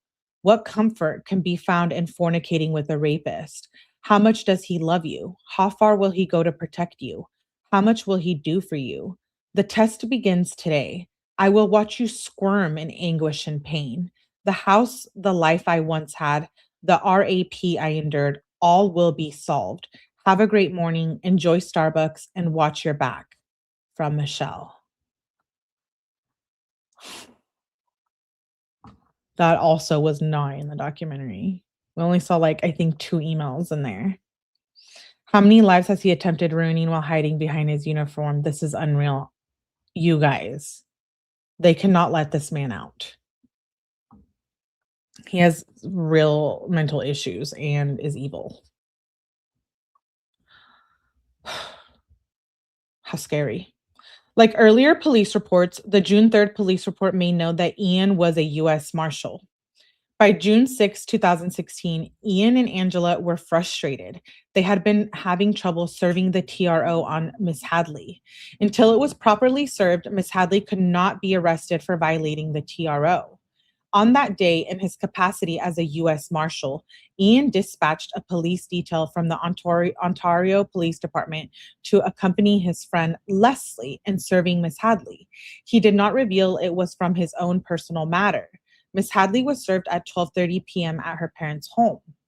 Now, Ian and Angela assumed their police complaints would hold more weight and that Miss Hadley could be arrested for violating the TRO. Right away, they called in a violation. Officer Salico's June 6, 2016 report states he and officers M. Han and D. Avila responded to a violation of a court order report. It states this: Victim Diaz, Angela, reported that she had a restraining order against Hadley, and Hadley had just messaged Angela saying she was on her way to her Angela and her family. Angela and her husband mentioned that Angela told us Hadley was served with a restraining order. Angela showed me 2 emails which she believed came from Hadley since being served with a restraining order. The first email came at 13:54 hours on today's date from the email address Lilith is Truth. The following is an excerpt from the email. Oh, this is nuts. I can't even take it anymore. I can't even. I don't even think he got that much time. We'll look at it after. This is a sick, sick man. Niecy girl, we better stay away. Okay, let me get a drink of my energy drink. I'm so shook. Okay. I'm drinking a Bloom energy drink. Let's continue. This is what it said. This is what the email said. I hope you die. In God's name, you will be struck down by car, by bus, raped by Ian, hurt by his cheating and adulterous ways. You will pay for what you have done. I have proof. I have the eyes of God above as a witness. Enjoy Ian graping you tonight after he's already promised me a chance. He will grape, abuse, and hit you. He will cheat and leave you with nothing. Lilith is called by the screech of the owl. Nightfall will come. You will not be safe from her. She will maim men and torture women, unalive their children, and lay in wait to seduce and take back her control. Break free from the chains. I will finally do this when you are gone. Michelle Hadley. The email had also graphic images of women with captions explaining they were strangled and raped. Diaz said she wanted Hadley arrested tonight because she did not feel safe and she was tired of feeling in fear for her safety. While at the station, Angela contacted dispatch again to advise she had received another email from Hadley. Angela forwarded an email to me, which she received from Hadley at 22:04 hours after we left. The email mentioned she could see the police leaving and told Angela to not call the police. The email ends with, You will pay for this. I hope to God you are ready for the pain I will show you. Michelle.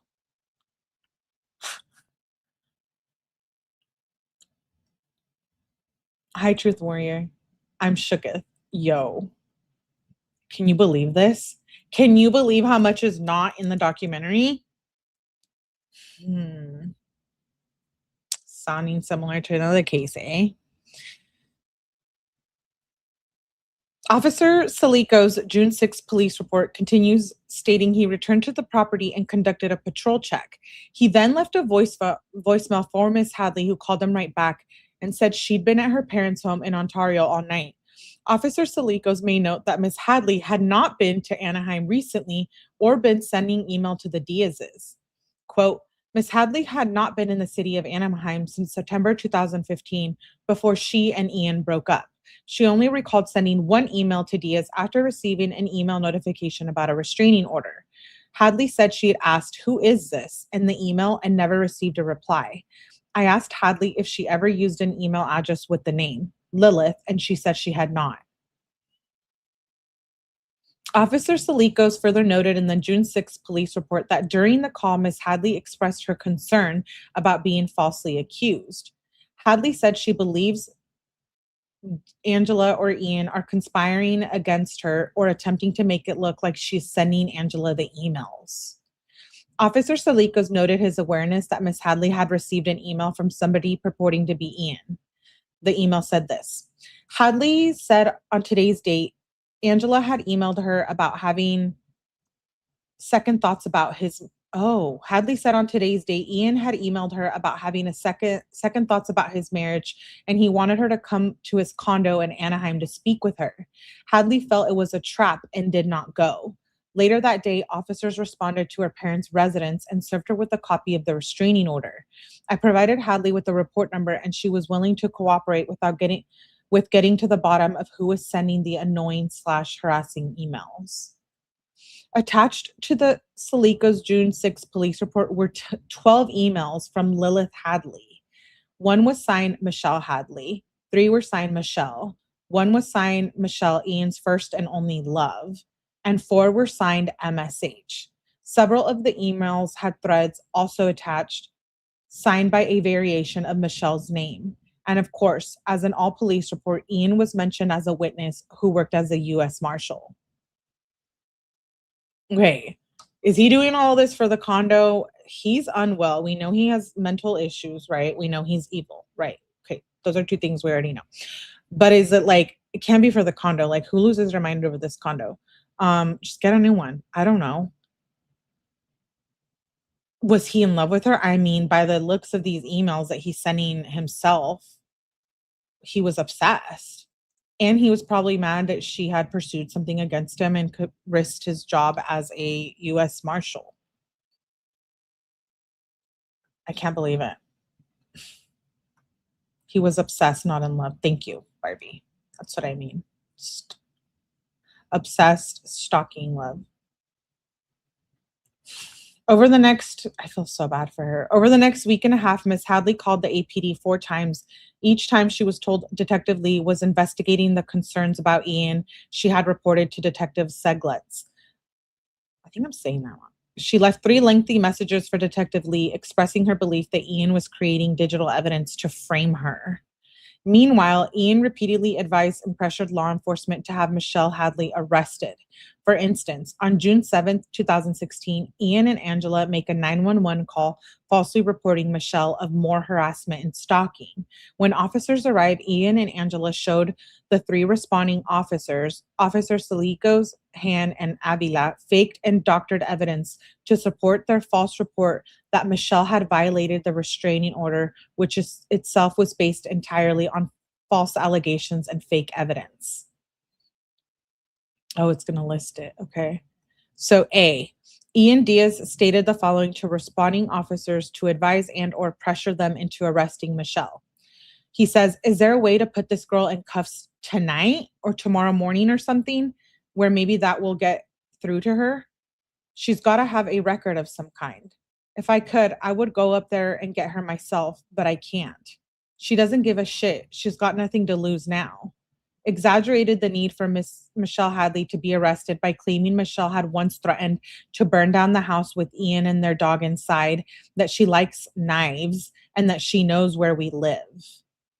Ian further pressured police to arrest by showing them proof that the restraining order had been served the prior day, but as noted above, he had abused his position as a federal marshal to get local law enforcers dispatched to escort his friend to serve Michelle. Dirty, dirty cop. What's his obsession with Lilith, too? Those emails are so weird. Starting on June 13th, 2016, Ian began responding to casual encounter ads on Craigslist. He also tried to post ads using the email addresses he had created impersonating Michelle, as well as her regular Gmail address. Pretending to be a woman, Ian would correspond with the individual who posted the ad, say he was interested in fulfilling a fantasy of being raped, then provided a description and or pictures of Angela with the address of the property. Detectives would later admit that Angela's phone records showed Ian coordinating these plans with Angela. Okay, so they would later admit, like, hello? Can you do your fucking job? I don't know. For some reason, I'm thinking like Angela's like also a victim. I know it sounds crazy because she was participating in this evil stuff, but like just the way Ian is, I can't help but think that she's somewhat of a victim. The way he pushes the conversations reminds me of Mama speaks on the in yeah. And then what the F was the deal with his girl BFF? She's another one.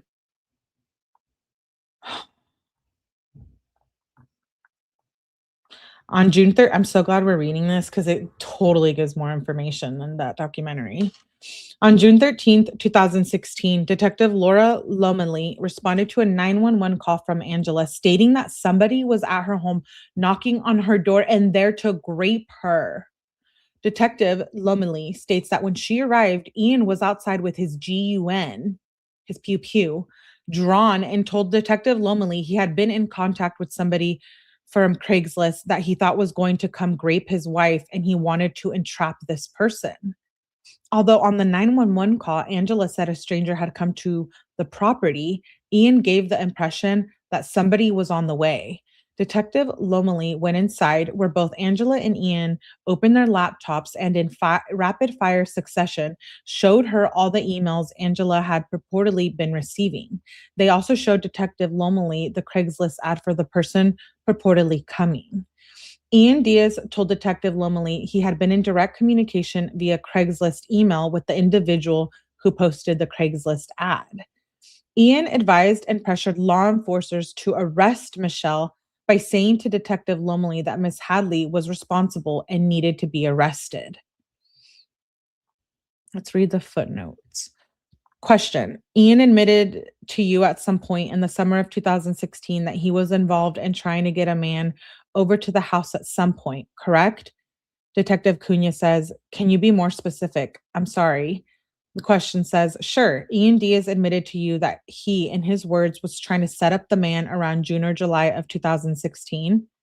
Detective Cunha says, he never admitted. I just found that in the text message. Testimony of Cunha in, oh, okay, so that was a testimony.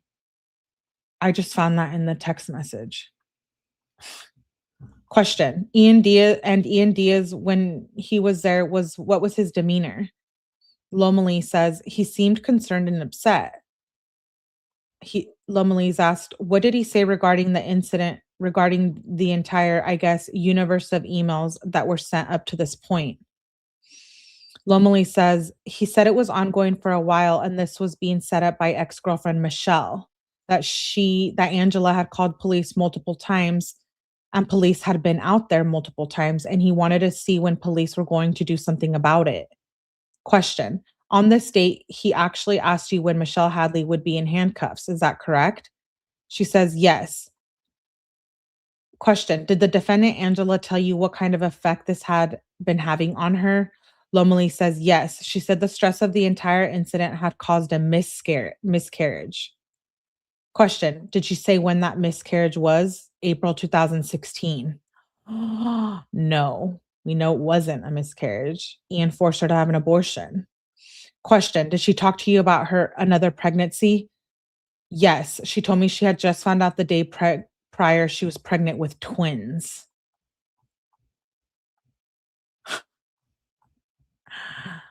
That was just a footnote. Let's continue. I really hope Michelle has the best mental health team for her awful. I agree. His way of thinking about her. Yeah. Ian asked Detective Lomely when police were going to do something about Michelle Hadley and when she would be in handcuffs. During Detective Lomely's visit, Angela also mentioned to her that the stress from Miss Hadley had caused a miscarriage in April, but good news. She and Ian had just found out the day before that Angela was pregnant with twins. In actuality, Angela had an abortion of which Ian was aware of. On June 13th, 2016, Ian maliciously advised or pressured law enforcement to prosecute Michelle by A, orchestrating and or encouraging the sex visit, though through direct communication to entice the visitor to come to his condo. B, confronting Detective Lomely while she took Angela's complaint and proclaiming the stalking, harassment, impersonation, and sex visits were being set up by his ex-girlfriend, Michelle. And C, demanding that Detective Lomely tell him when Michelle Hadley would be in handcuffs while she was taking Angela's complaint. D, exaggerating the severity of the crime by falsely claiming Angela had miscarried as a result of stress when he knew she had an abortion and not a miscarriage. That night, Detective Lomely contacted her colleague, Detective Michael Cunha. Detective Lomely described the patrol call she made to Angela and Ian and expressed the belief that Detective Cunha should take over the investigation because of his expertise investigating computer crimes. From that moment on, Detective Cunha became the lead investigator. Yeah, but Detective Cunha sucks. We know he failed her before. Right? That was one of the ones mentioned that didn't care earlier. From his first conversation with Ian and Angela, Detective Cunha was intent on establishing probable cause against Miss Hadley. He ignored all evidence implicating Ian and Angela in the unfolding crimes. Starting with the call from Detective Lomely on the night of June 13th, 2016, Detective Cunha began creating a fraudulent paper trail to fabricate probable cause to arrest Miss Hadley. In his note memorializing his call with Detective Lomely, Detective Cunha conveniently omitted pertinent facts that Ian had been directly interacting via email with the individual who posted the Craigslist rape fantasy and fabricates others, falsely claiming the individual from Craigslist actually visited the home, that there had been direct face-to-face encounter, and that the individual gave Ian a copy of the Craigslist ad in person. Let's read this footnote. Okay, so this is testimony. Question: so you never told Detective Cunha that the male subject gave Ian and Angela the Craigslist advertisement and the threats he had received from the user? Lomely says, Craigslist ad poster did give it to Ian via email, not in person. They had an exchange via email. I never said a piece of paper was handed to Ian, and the guy that had posted the ad never had in-person contact. They had an exchange via email, and Ian asked the subject to send me, Ian, a copy of the ad, and that was by email, not in person. Dude, no. Dirty work. The report by Detective Cunha reads, on June 14th, 2016, I was contacted by Detective Lomely in reference to call for service that occurred on June 13th, 2016 at 20:30 hours. Detective Lomely advised me of the following misinformation. She responded to the condo in reference to a male subject at the residence who was there to fulfill a great fantasy. The male subject advised the residents he had posted an advertisement on Craigslist.org requesting a female with a similar fantasy.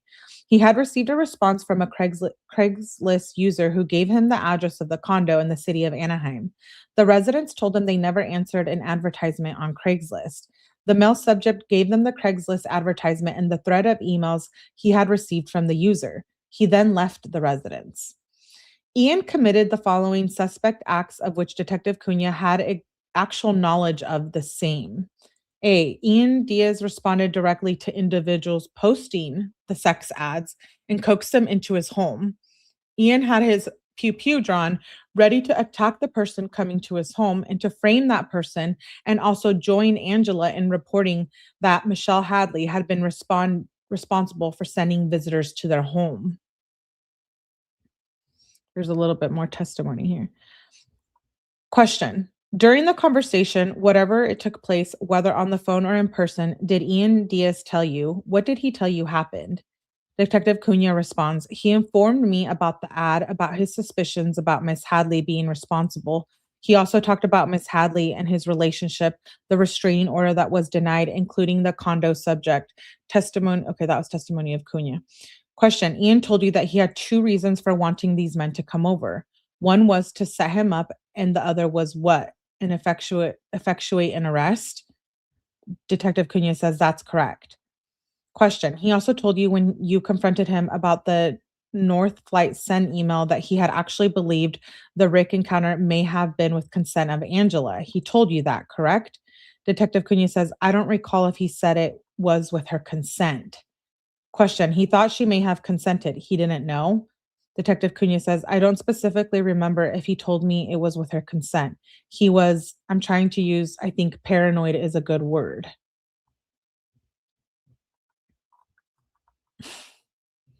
Ian Diaz had a history of using the criminal law to retaliate against Miss Hadley. Baseless police reports filed on September 4th, 2015 and September 10th, 2015 against Miss Hadley. Ian had a history of using the courts to retaliate against her. On September 11th, 2015, he unsuccessfully petitioned for a restraining order against Miss Hadley for the purpose of gaining an advantage in the real estate dispute and excluding her from the property. Ian was in dispute with Miss Hadley over the property. Ian had been accused of sexual violence by Miss Hadley. To his credit, right away, Detective Cunha sent an exigent warrants to Craigslist and Microsoft to investigate the ads and the email addresses Lilith is Truth and Ian R. Diaz. What did he say? Guess this is the second time I'm in trouble or some shit? Yeah.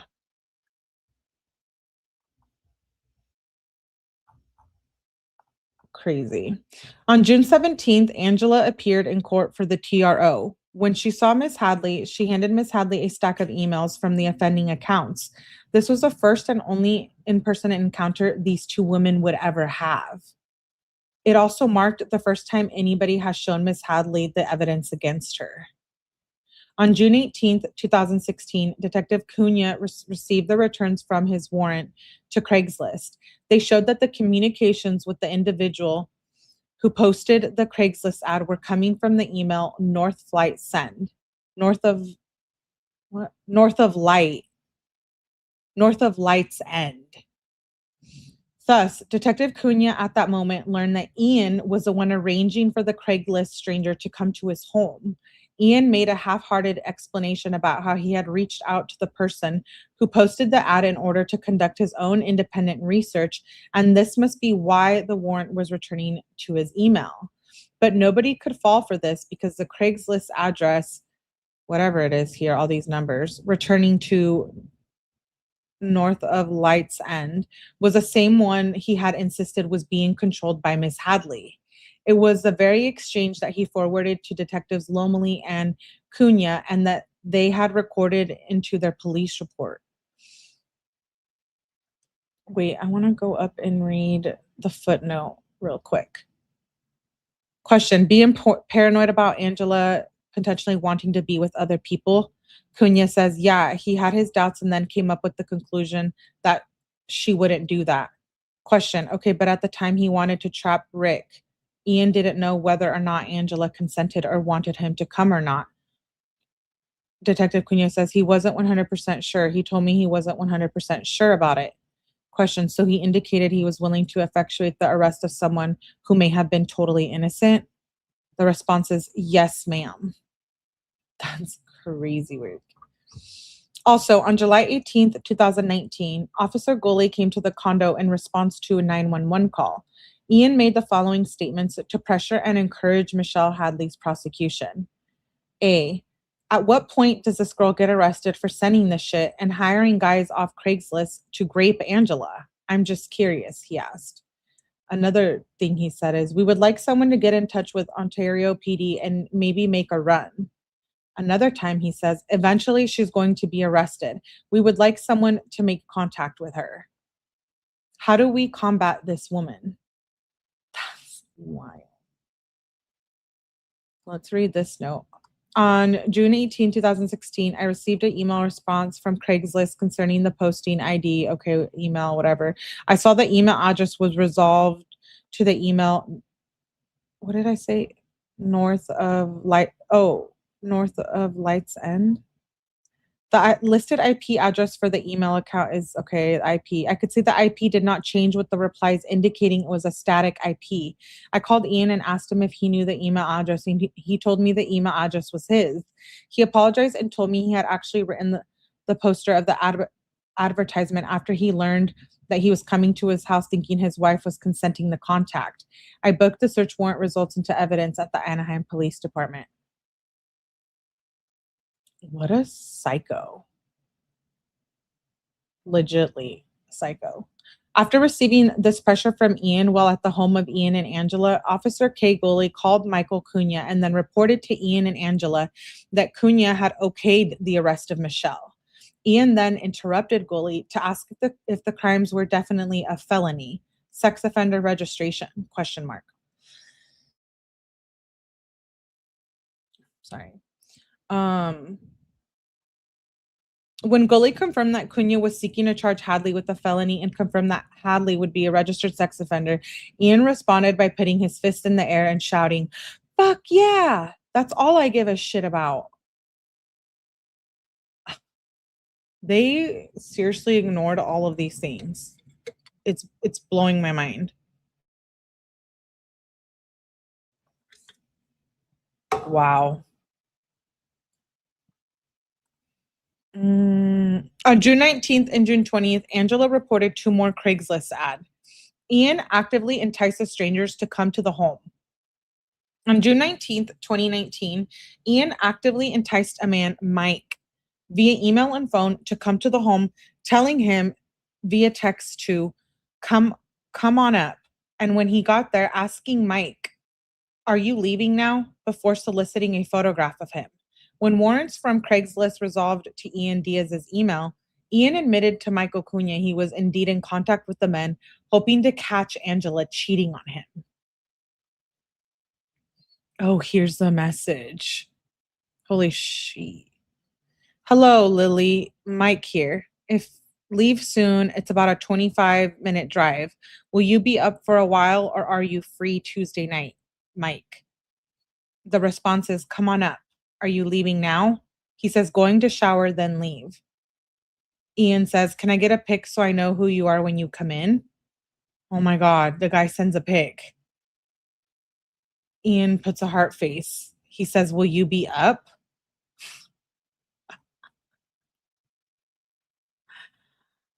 I cannot even believe this. Yeah, I'm literally like, I was shook by the documentary, but now I'm like actually like shook.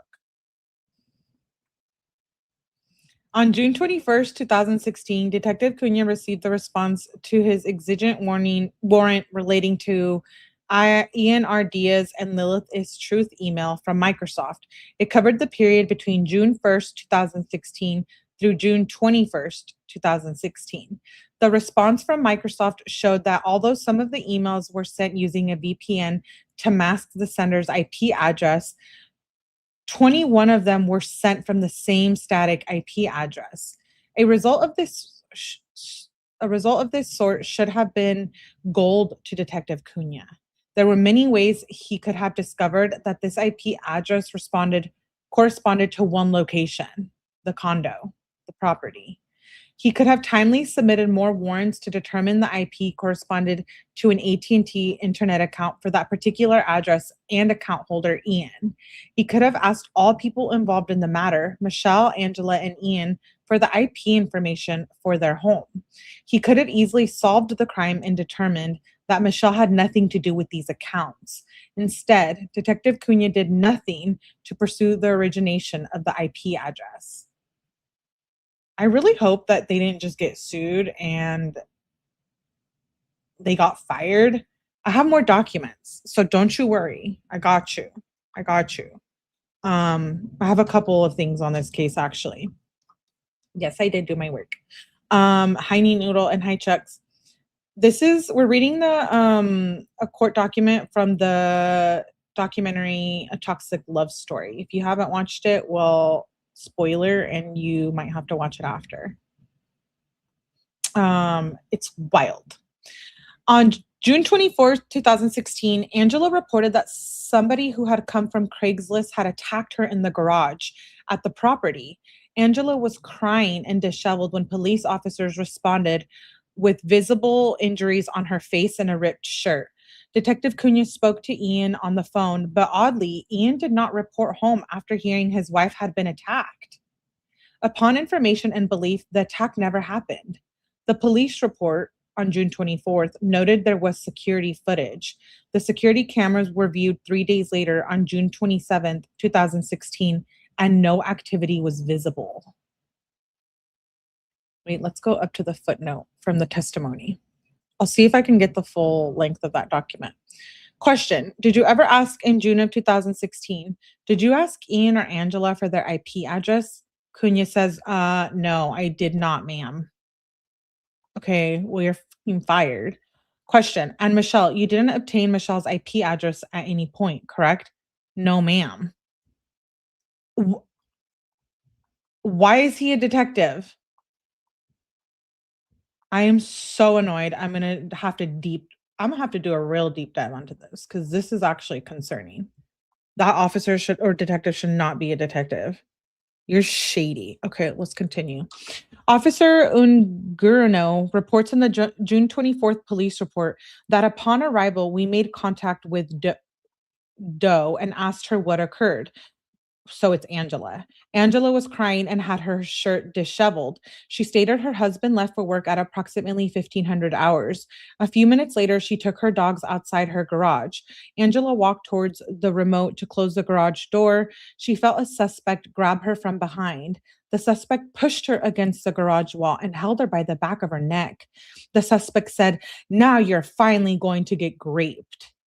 He attempted to put his hand down the front of Angela's pants. He puts another hand on the inside of her shirt, touching her left breast. She began to resist him as he turned her around and placed his hand on her throat. Angela was able to look at him as she faced him. She described the suspect as a dark-skinned male, either black or Hispanic, and approximately 6'2". He wore a dark hat, dark colored bandana, covered his face, black knitted gloves, a long white sleeved shirt, blue jeans, and working boots. Angela yelled for the suspect to get off her. She told the suspect she was going to call the police. The suspect threw her to the ground and ran away. All of this set up by Ian. Incidentally, Ian's timesheet for the period of June 12th, 2016 to June 25th, 2016 shows that Ian worked only from 8:30 a.m. until 1 p.m. and used sick time for the rest of the day. He was not at work when the so-called attack occurred.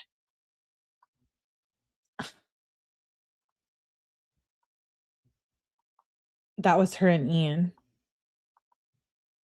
Oh, thank you, Chucks, for gifting a membership. You are so kind. Why can't I see who got it? Damn it. StreamYard playing with me. I'm telling you. Thank you, Chucks. I appreciate you. Let me look on me. Because I can't see who got it and I want to know.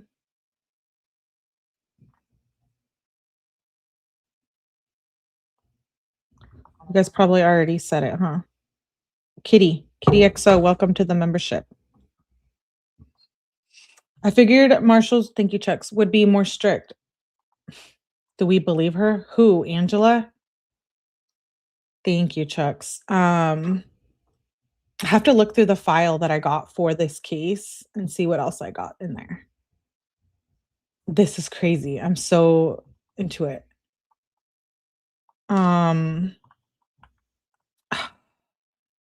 How are we feeling about Angela? I mean, she got charged and I think she's still in.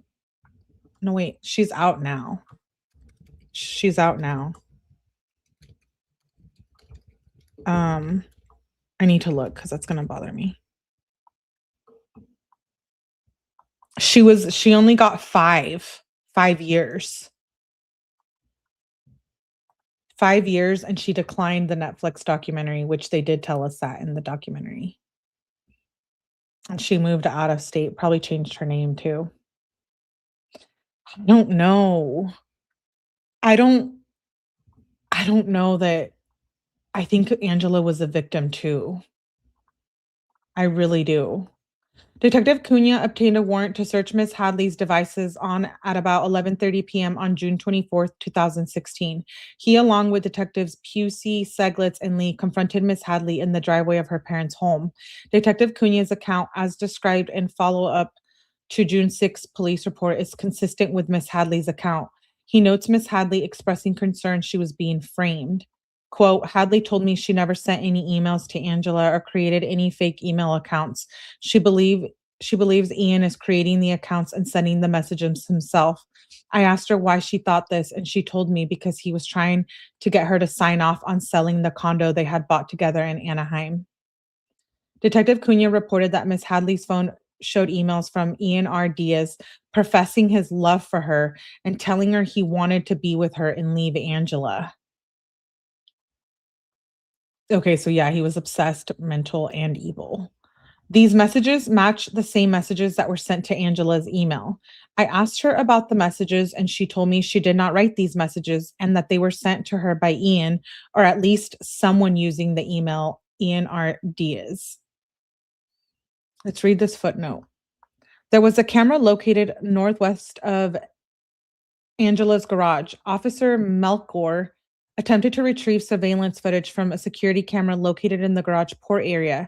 He responded to Anaheim substation to obtain access to the footage. He was told camera 61 captures the footage near Angela's garage. To gain access, he would need to speak with Robert Hernandez. Hernandez was not available to access the footage at the time of this report. Okay, so that was in the police report.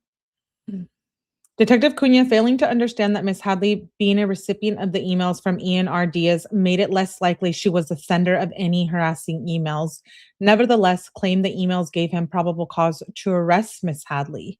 He wrote in the report, based on the emails I saw and the messages from Ian R. Diaz at Outlook, I told Hadley she was under the arrest for attempt rape. Miss Hadley's phone, iPad, and laptop were all seized by the APD. Well before Miss Hadley had time to arrive home from jail on June 25th, 2016, Detective Cunha received a report from Angela that at 11:28 a.m., she had gotten another threatening email from Lilith is Truth. Angela Diaz also said another Craigslist rape fantasy had been responded to. My God, they were just trying to get her locked up for life. Like, it's actually really wild. Yeah, I know, Neat Noodle. I've been on the Kenzie case, but we're still gonna continue. But I'm trying to mix in another case at the time. Yeah, we will, Barbie. We'll do that too. I have quite a few lives lined up, so it's just a matter of getting them going. On June 26, 2016, Detective Cunha sent control emails to Lilith is Truth from Angela's email address. The Lilith is Truth email account responded via email that she or he could not be stopped and Angela would be ended tonight. Detective Cunha noted in his report that Miss Hadley's phone did not appear to be receiving any of the messages. He also found other exculpatory evidence on Miss Hadley's phone. I also looked the emails and saw when Microsoft contacted Hadley on June 15th, 2016, concerning the Lilith is Truth using her email as a recovery email, she responded to Microsoft saying the email account Lilith is Truth was not hers. There are also numerous messages she had written to her friends telling them about the email account and how strange it was. She does make reference to Ian possibly using the emails to set her up. On June 28th, 2016, Detective Cunha processed Miss Hadley's cell phone and iPad through the Universal Forensic Extraction device and obtained two separate reports, which were placed onto a compact disc and booked into evidence. At no point does it appear the results were examined. Okay, if Detective Cunha is not fired, we're gonna have to go over there and we call um demand this arrest. Oh, Chucks, I hope you feel better. I'm sorry you're going through that. Yeah, I know. Wrong. I didn't know they didn't know it was strange. Strange is an understatement. I'm so sick of this Detective Cunha guy. Like, actually, I'm a little pissed off. Over the next 2 weeks, Angela and or Ian notified the police no fewer than 12 times to report alleged email harassment and threats from Miss Hadley towards Angela. They would routinely forward the emails and or Craigslist ads to police. Upon information and belief, no further resources were put into investigating the case.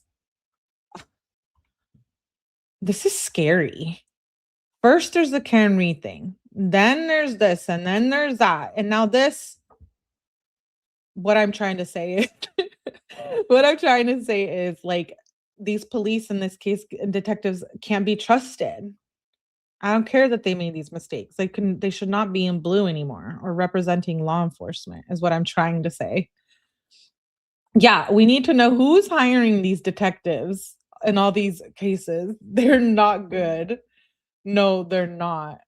This is scary that this could happen to any one of us. I guess pick your dates wisely, eh? We shall learn from these cases. Upon information and belief, no further resources were put into investigating the case, nor were updated warrants served on Microsoft or Craigslist for the voluminous new evidence exonerating Miss Hadley and implicating Ian and Angela. Even though there were dozens of new emails and several Craigslist ads, no efforts were made to determine who had sent them. APD detectives simply decided Miss Hadley was responsible, even though all the evidence in the APD's possession was exculpatory. Later, Detective Cunha, I swear if I hear that name one more time, would blame the companies for not timely responding to his warrants. However, he never actually sent another warrant to Craigslist or Microsoft after June 21st, 2016, despite the warrant's revelations that many of the emails in questions were sent from a static IP address traceable to Ian and Angela. It would not be until September 2016 that Detective Cunha would even try to identify whom the known static IP address belonged to. I need to look at the case file I have, and I need to check what other cases he was involved in, because this is shady. I'm concerned for other cases he handled, respectfully. Detective Cunha failed to do the bare minimum to investigate the digital evidence in this case. He accepted all evidence by forwarded email, well aware that anybody can doctor a forwarded email. He never sought headers from emails to show their chain of custody or where they originated from. Despite knowing that he could not trust forwarded digital evidence, Detective Cunha did so anyway. Detective Cunha also ignored mistakes and sloppiness within the four corners of the emails Ian and Angela forwarded to him. For instance, on July 13th, 2016, Ian contacted Detective Cunha and forwarded several emails he had received from Lilith is Truth account, all of which were signed with Miss Hadley's name or a variation of her name. One email sent from Lilith is Truth to Ian's email account contained an attachment purporting to be an email responding to a Craigslist rape fantasy ad. Whoever drafted it was very sloppy. It should have been obvious at the time to Detective Cunha that it was doctored. Great. Just great. Don't date cops. Got it. If my husband leaves me, I'm gonna stay single forever. I'm gonna just date myself. Yeah, I'm with you, Barbie. They should bring in city detectives. Maybe small town might not get enough action. It's terrible. It's terrible, terrible, terrible. Okay, let's see. For instance, the from line states that both Michelle Hadley at Gmail and Hadley M sent the email simultaneously.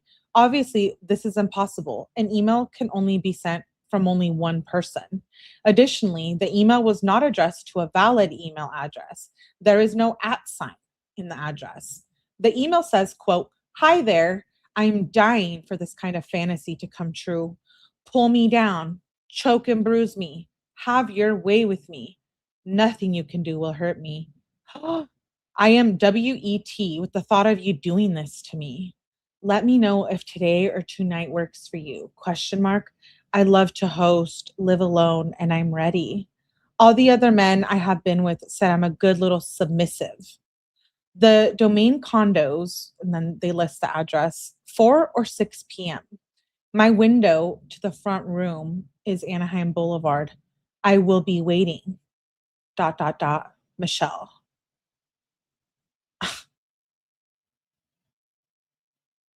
Sick. It's actually sickening. Yeah, I know. Hey, Point on Lever, good to see you. Experience is a better word than action. That's true. I know. Sorry for the dirty talk, but it's what's in the document. Question. Okay, this is a footnote.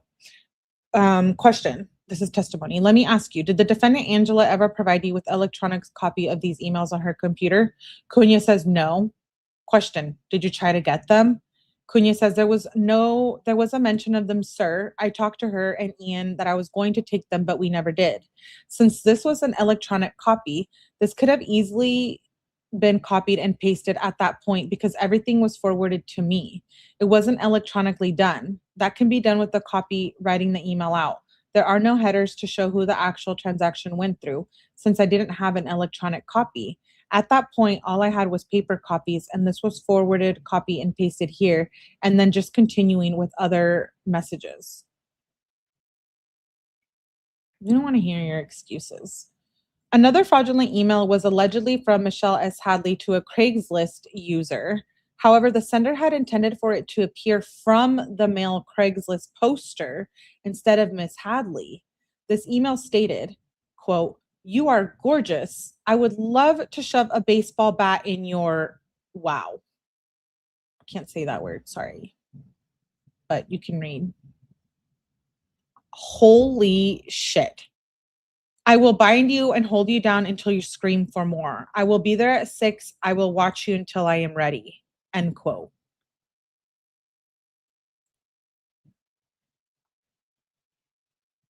To even like be doing this, like what? I'm so, yeah. I have like no words. A baseball bat. Netflix also left that one out. Wow. Right? The baseball bat. In the female genital area. You guys are like, what the fell off my chair, says Melanie. Oh my gosh. So disturbing. Ian is a sick person. Really. Evil but sick. Even Detective because like I low-key would leave that out as Netflix, right? Even Detective Cunha admitted that he recognized these emails were doctored in the June 6th police report. Cunha writes, "It appears the subject is once again answering Craigslist.org advertisements and supplying Angela's address and photos." Detective Cunha continued, "I looked at the one reply sent Wednesday, July 13th, 2016 at 3:47 p.m. and saw it from the email address Michelle Hadley. The email appears to attempt to seem like it is actually coming from the Craigslist.org poster of the advertisement, but is coming from Michelle Hadley email. At that time, Detective Cunha had Miss Hadley's devices and login information for her Gmail account. He had been accessing them. He had the ability to confirm that the emails in question were not sent from her account. Further, even if Detective Cunha thought Miss Hadley was doctoring emails to scare Angela or Ian, then he would have to concede that the Craigslist communications purportedly sending people to execute great fantasies with Angela were fabricated. Ultimately, Detective Cunha received proof from Google that Michelle's Gmail account was not active after her first arrest, but when asked to testify, he was evasive about exactly when he learned this. He is shady. The most striking piece of common sense evidence that law enforcement ignores is contained in almost every piece of correspondence at issue. Almost every email was signed as Michelle, MSH, Michelle S. Hadley, or some other variation of MS, of Miss Hadley's real name. One would be hard pressed to find a case of stalking where the offender takes the trouble to mask her identity by using fake email accounts and VPNs, but sign his or her own real name to threatening emails. Particularly, nobody with Michelle's intelligence, academic prospects, and sterling record would mastermind such an unequivocal illegal scheme, much less sign her name to it. These emails containing her name should have signaled to detectives that they were sent from anybody but Michelle.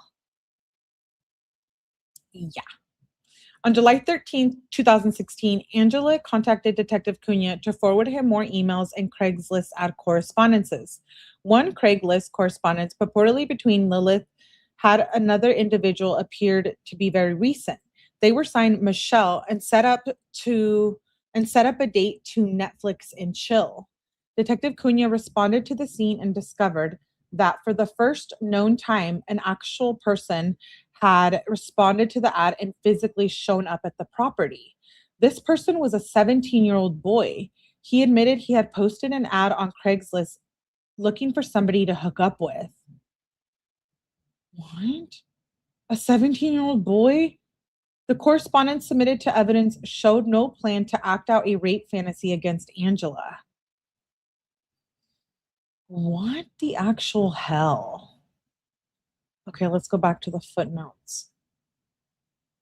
Question to Cunha. Were you able to confirm that the Michelle Hadley email address had not been accessed? Because basically, since Michelle Hadley's arrest on June 24th, 2016, until around July 20th, 2016. Cunha says yes. Question. How did you do that? He says, I contacted google.com. What did you get a response on? Cunha says, I wrote a search warrant to Google asking for login activity to the email during that time frame. Was there any? Cunha says, I can give you the exact dates.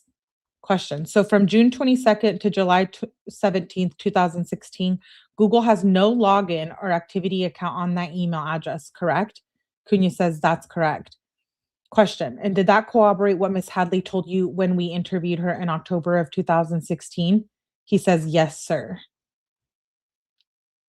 On July 14th, 2016, Deputy District Attorney Richard Zimmer signed an arrest warrant for Ms. Hadley's arrest and set bail at $1 million. Ms. Hadley was arrested that day. She was charged with 10 felonies and a misdemeanor. She faced life in prison. Yeah, if someone wants to Netflix and chill, you tell them no. I can't believe he was this, he was so mad to do all of this. Is wild. I don't understand the pleasure in this. Each to their own. If they're adults, he's worse than Diddy. Yeah, he was doing Diddy stuff. At the time of her arrest, or trying to at least, at the time of her arrest, Miss Michelle, well, he did actually, because he forced Michelle Hadley to have SCX with a man while he watched on camera in the bathroom. If you guys missed the beginning of that, we did go over that. At the time of her arrest, Michael Hadley, so this is Michelle's dad, informed Michael Cunha his daughter was being set up by Ian. Michael Cunha falsely claimed, we have evidence one of the Craigslist.org advertisements was answered by Michelle Hadley's Gmail account. Michael Hadley said this was impossible because the police had confiscated Miss Hadley's devices in June and she did not have her login information. They blamed her and they had her cell phone. What the hell? It was not until July 27th, 2016 that Michael Cunha obtained search warrants for Google, Craigslist, Microsoft, and Facebook. Despite Ms. Hadley's arrest, the next day on July 15th, 2016, Ian petitioned the Superior Court of California, County of Orange for yet another temporary restraining order, claiming, My home, wife, and future unborn children have been threatened. Hadley has relentlessly emailed me personally for months attempting to execute a rape or death. On or about July 26, 2016, Ian bought a new phone and did not migrate or back up any of the data from his old device. On or about September 10, 2016, Ian learned Angela had lied about being pregnant with twins. He realized she purchased a sonogram on Etsy.com and doctored the home pregnancy test. Ian kicked Angela out of the property and she moved to Arizona where her parents lived. Wow. On September 16, 2016, Ian filed a petition to annul his marriage to Angela. I do remember hearing that part in the documentary. She lied. She lied about being pregnant. That's how scared she was. On September 30th, 2016, Ian met with Detective Cunha, Sergeant Moody, and District Attorney Investigator Danny Becerra. During the meeting, Ian confessed that Miss Hadley was innocent all along of the heinous activity she had been accused of. Ian informed Detective Cunha that he and Angela broke up and he kicked her out of the property. He said Angela was under investigation for check fraud and told Detective Cunha about the fake ultrasound and doctored pregnancy test. He also confessed that the original pregnancy did not end in a miscarriage from the stress of being stalked by Michelle, as he and Angela had told APD officers, but rather Angela had an abortion because she was unable to determine the fetus's father. Ian reported that he believed Angela had framed Miss Hadley all along. During this meeting, Ian also confessed to extreme controlling behavior of both Miss Hadley and Angela, including going through Miss Hadley's texts and computer files, downloading them onto a thumb drive, and tracking the miles that Angela drove her car. What a shitbag. So then he goes and tries to blame it on Angela.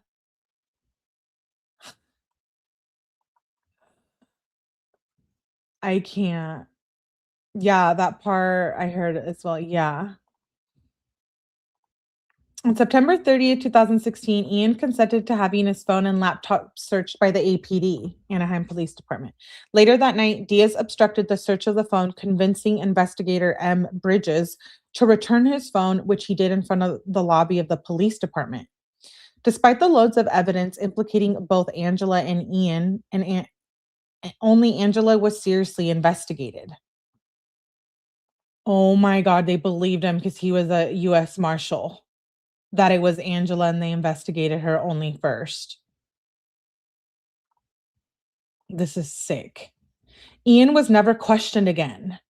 Detectives put almost no effort towards getting warrants for the previously neglected materials that corresponded to Ian's IP address, two of the email accounts, logins from the period June 22 to July 13, 2016. Detectives did not search the cell phone Ian was using at the time, instead blindly accepting the excuse that he gave it to his mom. Ian interrupted detectives' search of his new phone.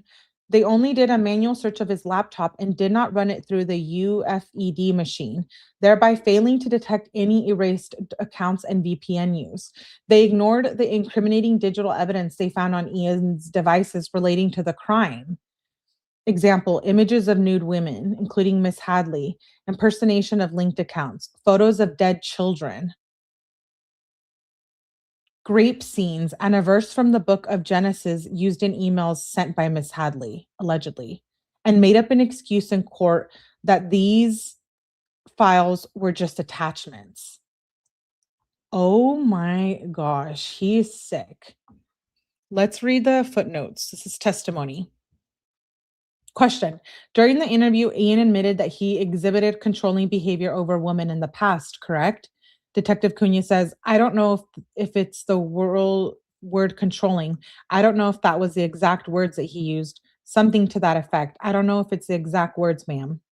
Okay, he admitted he used to go through Michelle Hadley's computer, correct? Cunha says yes.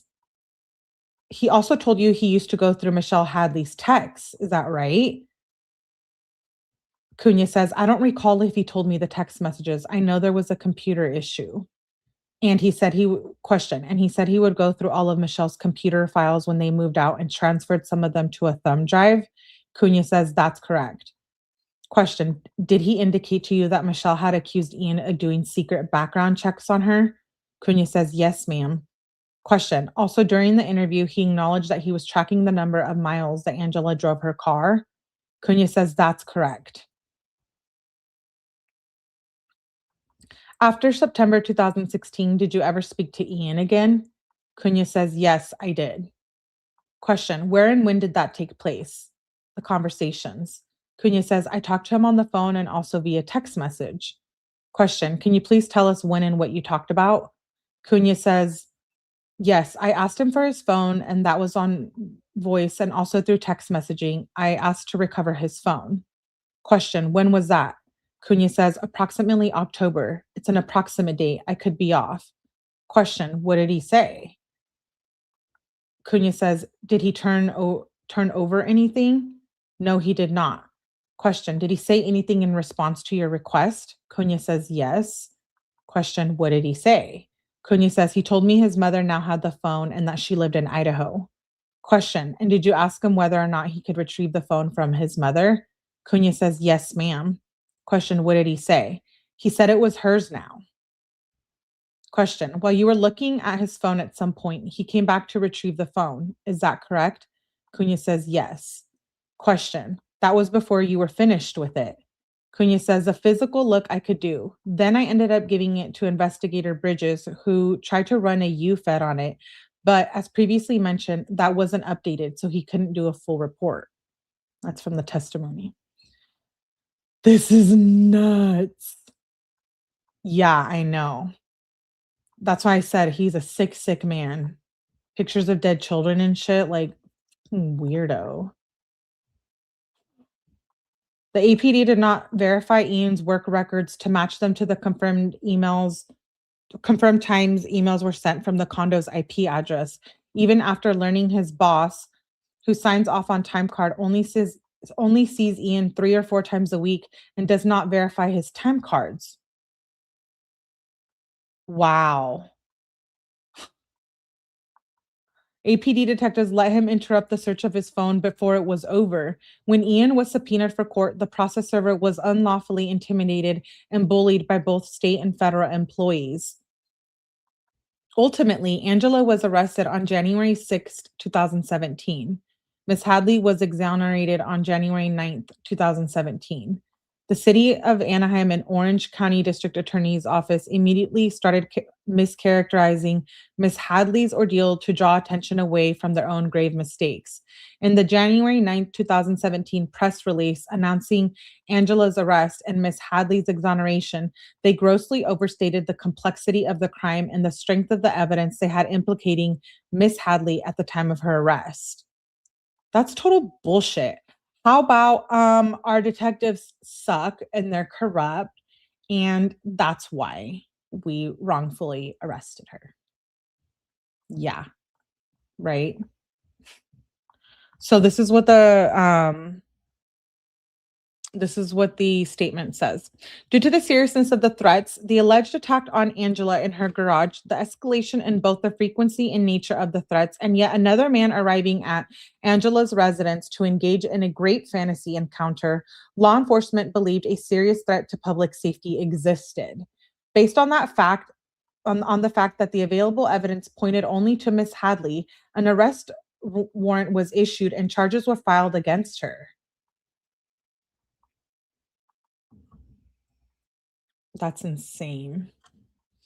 The press release continues the cover-up of investigators' incompetence, falsely claiming that the use of VPNs prevented earlier discovery of Ms. Hadley's innocence, when in fact, the warrant returned 21 emails originating from the same static IP address that ultimately led to the condo where Angela and Ian lived. This information was in the hands of law enforcement before Michelle's first arrest. APD investigators attempted to serve the emergency search warrants in order to determine the IP addresses for the emails to find the location from which the emails were being sent. But the use of VPNs and third-party proxy servers masked the IP addresses and originating locations of the messages. The most disturbing part of the press release is that it logs the work of the APD, and in particular, the one APD employee most responsible for Ms. Hadley's wrongful arrest. It stated, I want to give kudos to ADP, in particular, Detective Michael Cunha. No, they did not. No. Anaheim Police Department, I don't care that this is an old case. This is dirty work. They're giving them credit. I'm like, that's it. It says, I want to give kudos to APD, in particular, Detective Michael Cunha, who worked tirelessly and devoted hundreds of hours to uncovering the truth when he forgot to do things that he was supposed to do. Yeah, okay. This is actually asinine. I would like to thank OCDA's Investigative Bureau and our prosecutors for continuing to investigate the case after Ms. Hadley was taken into custody on July 14th and spent approximately 3 months in jail. It took months of painstaking work to remove the disguise from some of the IP addresses and reveal the real source of these emails. The press release doubled down on Ian's innocence. Quote, the evidence we currently have does not show involvement by Ian. In an interview to Dateline, the district attorney said, this is one of the most well thought out executed plans. In a statement provided to Matt Lauer that aired on February 24th, 2017 episode of the Today Show, the APD issued a statement continuing to cover up its officers' mistakes and omissions. We believe our actions were appropriate based on the evidence that was known to us at the time. In addition, it was the persistent efforts of the detective who ultimately uncovered the truth that led to Michelle's exoneration. No, sir. Absolutely not. In the media, the APD and DA would insist that impersonated emails were somehow stylistically similar to Ms. Hadley's writing style. At no point in Ms. Hadley's entire life had she ever sent correspondences that were threatening, harassing, violent, repetitive, and cruel. She never created fake email accounts, nor sent anything violent, and certainly not images of grapes, decapitated women, or mutilated children. A hearing in the People of the State of California versus Angela in the Superior Court of the State of California, County of Orange commenced in August 2017. Disturbingly, many of the same individuals who falsely arrested Ms. Hadley were involved in Angela's case, including Detective Cunha and ADA Zimmer as prosecutor. I think Angela was somewhat of a victim, and then they did her dirty as well. Yeah or no? On October 17th, 2017, Angela pled guilty to 32 counts, including 10 counts of felony charges, kidnapping, false imprisonment, perjury relating to the temporary restraining order, falsifying a check, cashing a false check, and 22 counts of false filing of police reports. She faced up to 12 years in state prison and an additional 11 years in county jail. She was sentenced to 5 years in prison. On information and belief, no charges related to this incident have been brought against Ian. There is a due process right to be protected from procedures, information systems, or conduct that foreseeably leads to the wrongful incarceration without specific protective procedures in place. The private interest that is affected, personal freedom, is substantial vital liberty interest. Accordingly, when an agency has evidence with actual notice of a person's innocence, but proceeds to arrest that person anyway, and not only demonstrates that its policies fail to adhere to the requirements of the Constitution, its failure exhibits deliberate indifference. So she gets charged and gets arrested, and then I'm sure they ended up uncovering, or she helped them, I'm assuming, expose Ian. At all material times and alternately, the actions and omissions of each defendant were intentional and or wanton and or willful and or reckless and or callous and or malicious and or deliberate indifferent to Ms. Hadley's rights and grossly negligent and or negligent. Ms. Hadley has incurred economic harms and losses as well as ongoing stress and anxiety as a result of the defendant's tortious, wrongful, and constitutionally violative conduct. So the first cause of action is excessive and unreasonable use of force. Ms. Hadley realleges hearing, by just defendants named above, so this is when they arrived. This deprived Ms. Hadley of the right to be free from the use of unlawful or unreasonable force. Since any force used to effect and maintain an unlawful arrest is unlawful, as secured by the 4th and 14th Amendments.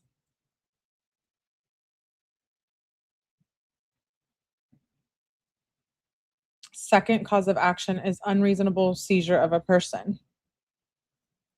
Third cause of action, unreasonable seizure of property. Fourth cause of action, unconstitutional custom, practice, policy.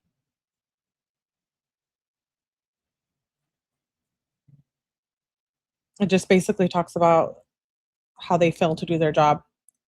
Upon information, defendant City of Anaheim may have instituted policies or training addressing some of these or all these topics listed.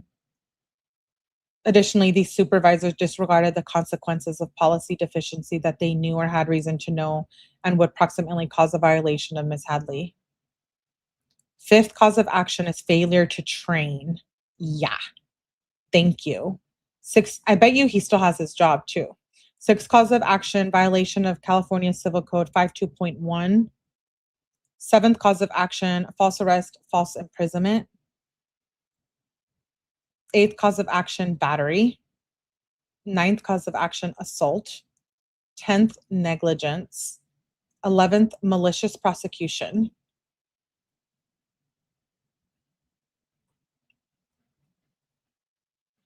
12th, intentional infliction of emotional distress. Prayer for relief, and she got it, baby. That's the end of the document. She got $2 million in this lawsuit. I think it should have been a lot more than that, but Melly, best reader in class. Thank you. Wow. I cannot wait to get into the other documents. Dang, time flies when you're having fun. I didn't even realize I had been on that long. My hubby and I watch this together. He is watching baseball, so he wants to listen together later. We cute. Oh, that is cute. Me, I get the best award. The award for best reader in class, says Anthony. Where did these pictures come from? Just like Steph and Stern, they must have found more CCM, right? I'm going to look into this guy. What a mess. I'm going to OC in a week. Oh, no. Stay away from Anaheim Police Department. Please, Barbie.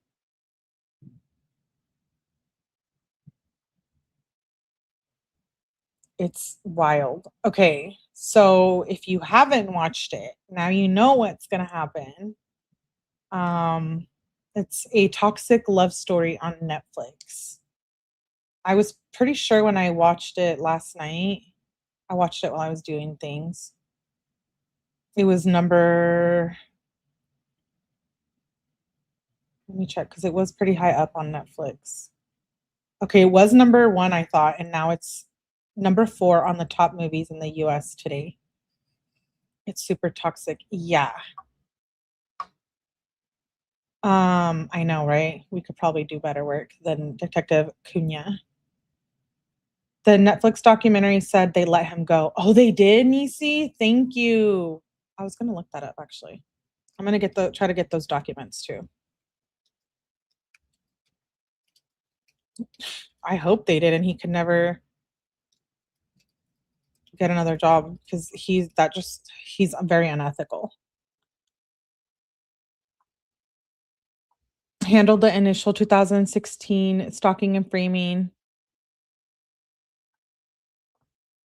Really? It said that in the Netflix documentary? Because I just looked it up and it says he's still with the Anaheim Police Department.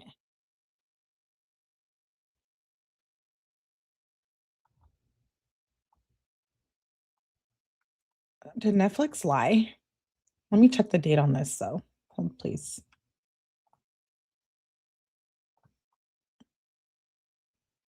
April 20th. Oh, that was something different. I was like, huh?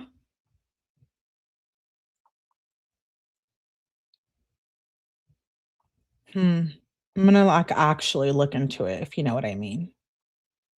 Ian Diaz is in prison. I think he gets out soon. Let me look it up.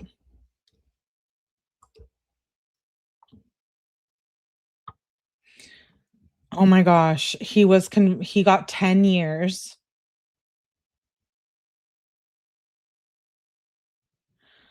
Wait.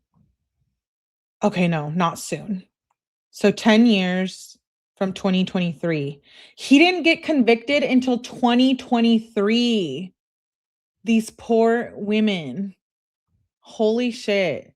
He's currently serving a 10-year prison sentence at Federal Medical Center, Fort Worth, with a scheduled release date of January 31st, 2031. Melly, listening to you is much better than Netflix. Oh, thank you, Debbie. I'm flattered. Thank you. So we're like almost to 2027. We might as well just count 2027. So he's still, oh my gosh, he gets out in 4 years. 10 years for that? All of that? No, dude. He's gonna get out and commit the same crime against other women or something. At least he can't be in law enforcement, right? After all of this, obviously. A lot of people are saying like Angela's just as diabolical, but like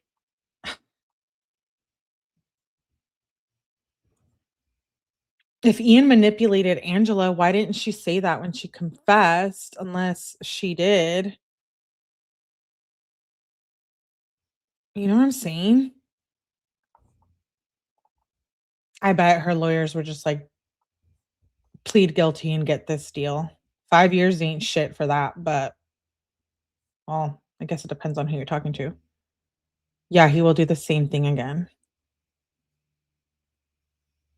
Wow. Wow, wow, wow. There it is. That document definitely gives a lot more information than what we saw in the Netflix documentary. I am gonna rewatch. Also, I'm gonna go through the files and see what else I have. I wanna do another reading. If I have more stuff on this case, I'll probably schedule another live for it because I wanna follow up. But I also wanna start Mackenzie Shirla trial transcripts. So oh, I wanna watch Lindsay Clancy tonight too. So for those of you who like late night lives, I think we're gonna do Lindsay Clancy. I'm really behind. Don't spoil it. Don't tell me I haven't been cheating on myself. Um, I've watched like bits. I've seen like posts here and there about Lindsay Clancy, but yeah, I know mental defect because it said he was in federal. You know what? Let's look that up real quick.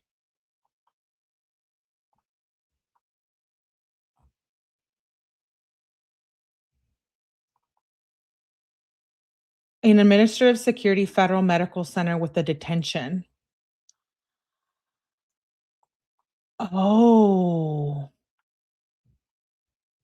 so d maybe he has health issues and that's why he's there, or I wonder if they're, like, mental issues, and that's why he's there. That's what it says on their website. It says an administrative security federal medical center with a detention center. Let me look something up real quick before I end it.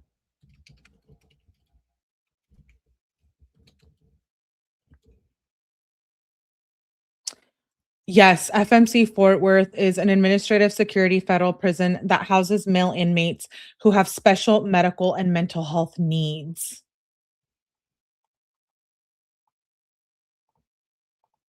Wow. Wow, wow, wow. I will try to I'm gonna look into this tonight for sure. It says all adult inmates of all security levels, minimum, low, medium, high. Inmates with significant medical needs, including chronic or terminal illnesses requiring 24-hour nursing care or long-term medical beds. Ooh. I do have the court documents from him, so I'll have to schedule another live. Inmates requiring mental health care, including those in a specialized step-down mental health program or in patient forensic evaluation units. Types of care provided at this facility manages major illnesses, long-term care, and around-the-clock nursing supervision. Mental health care includes structured psychological and psychiatric services for inmates requiring specialized care levels.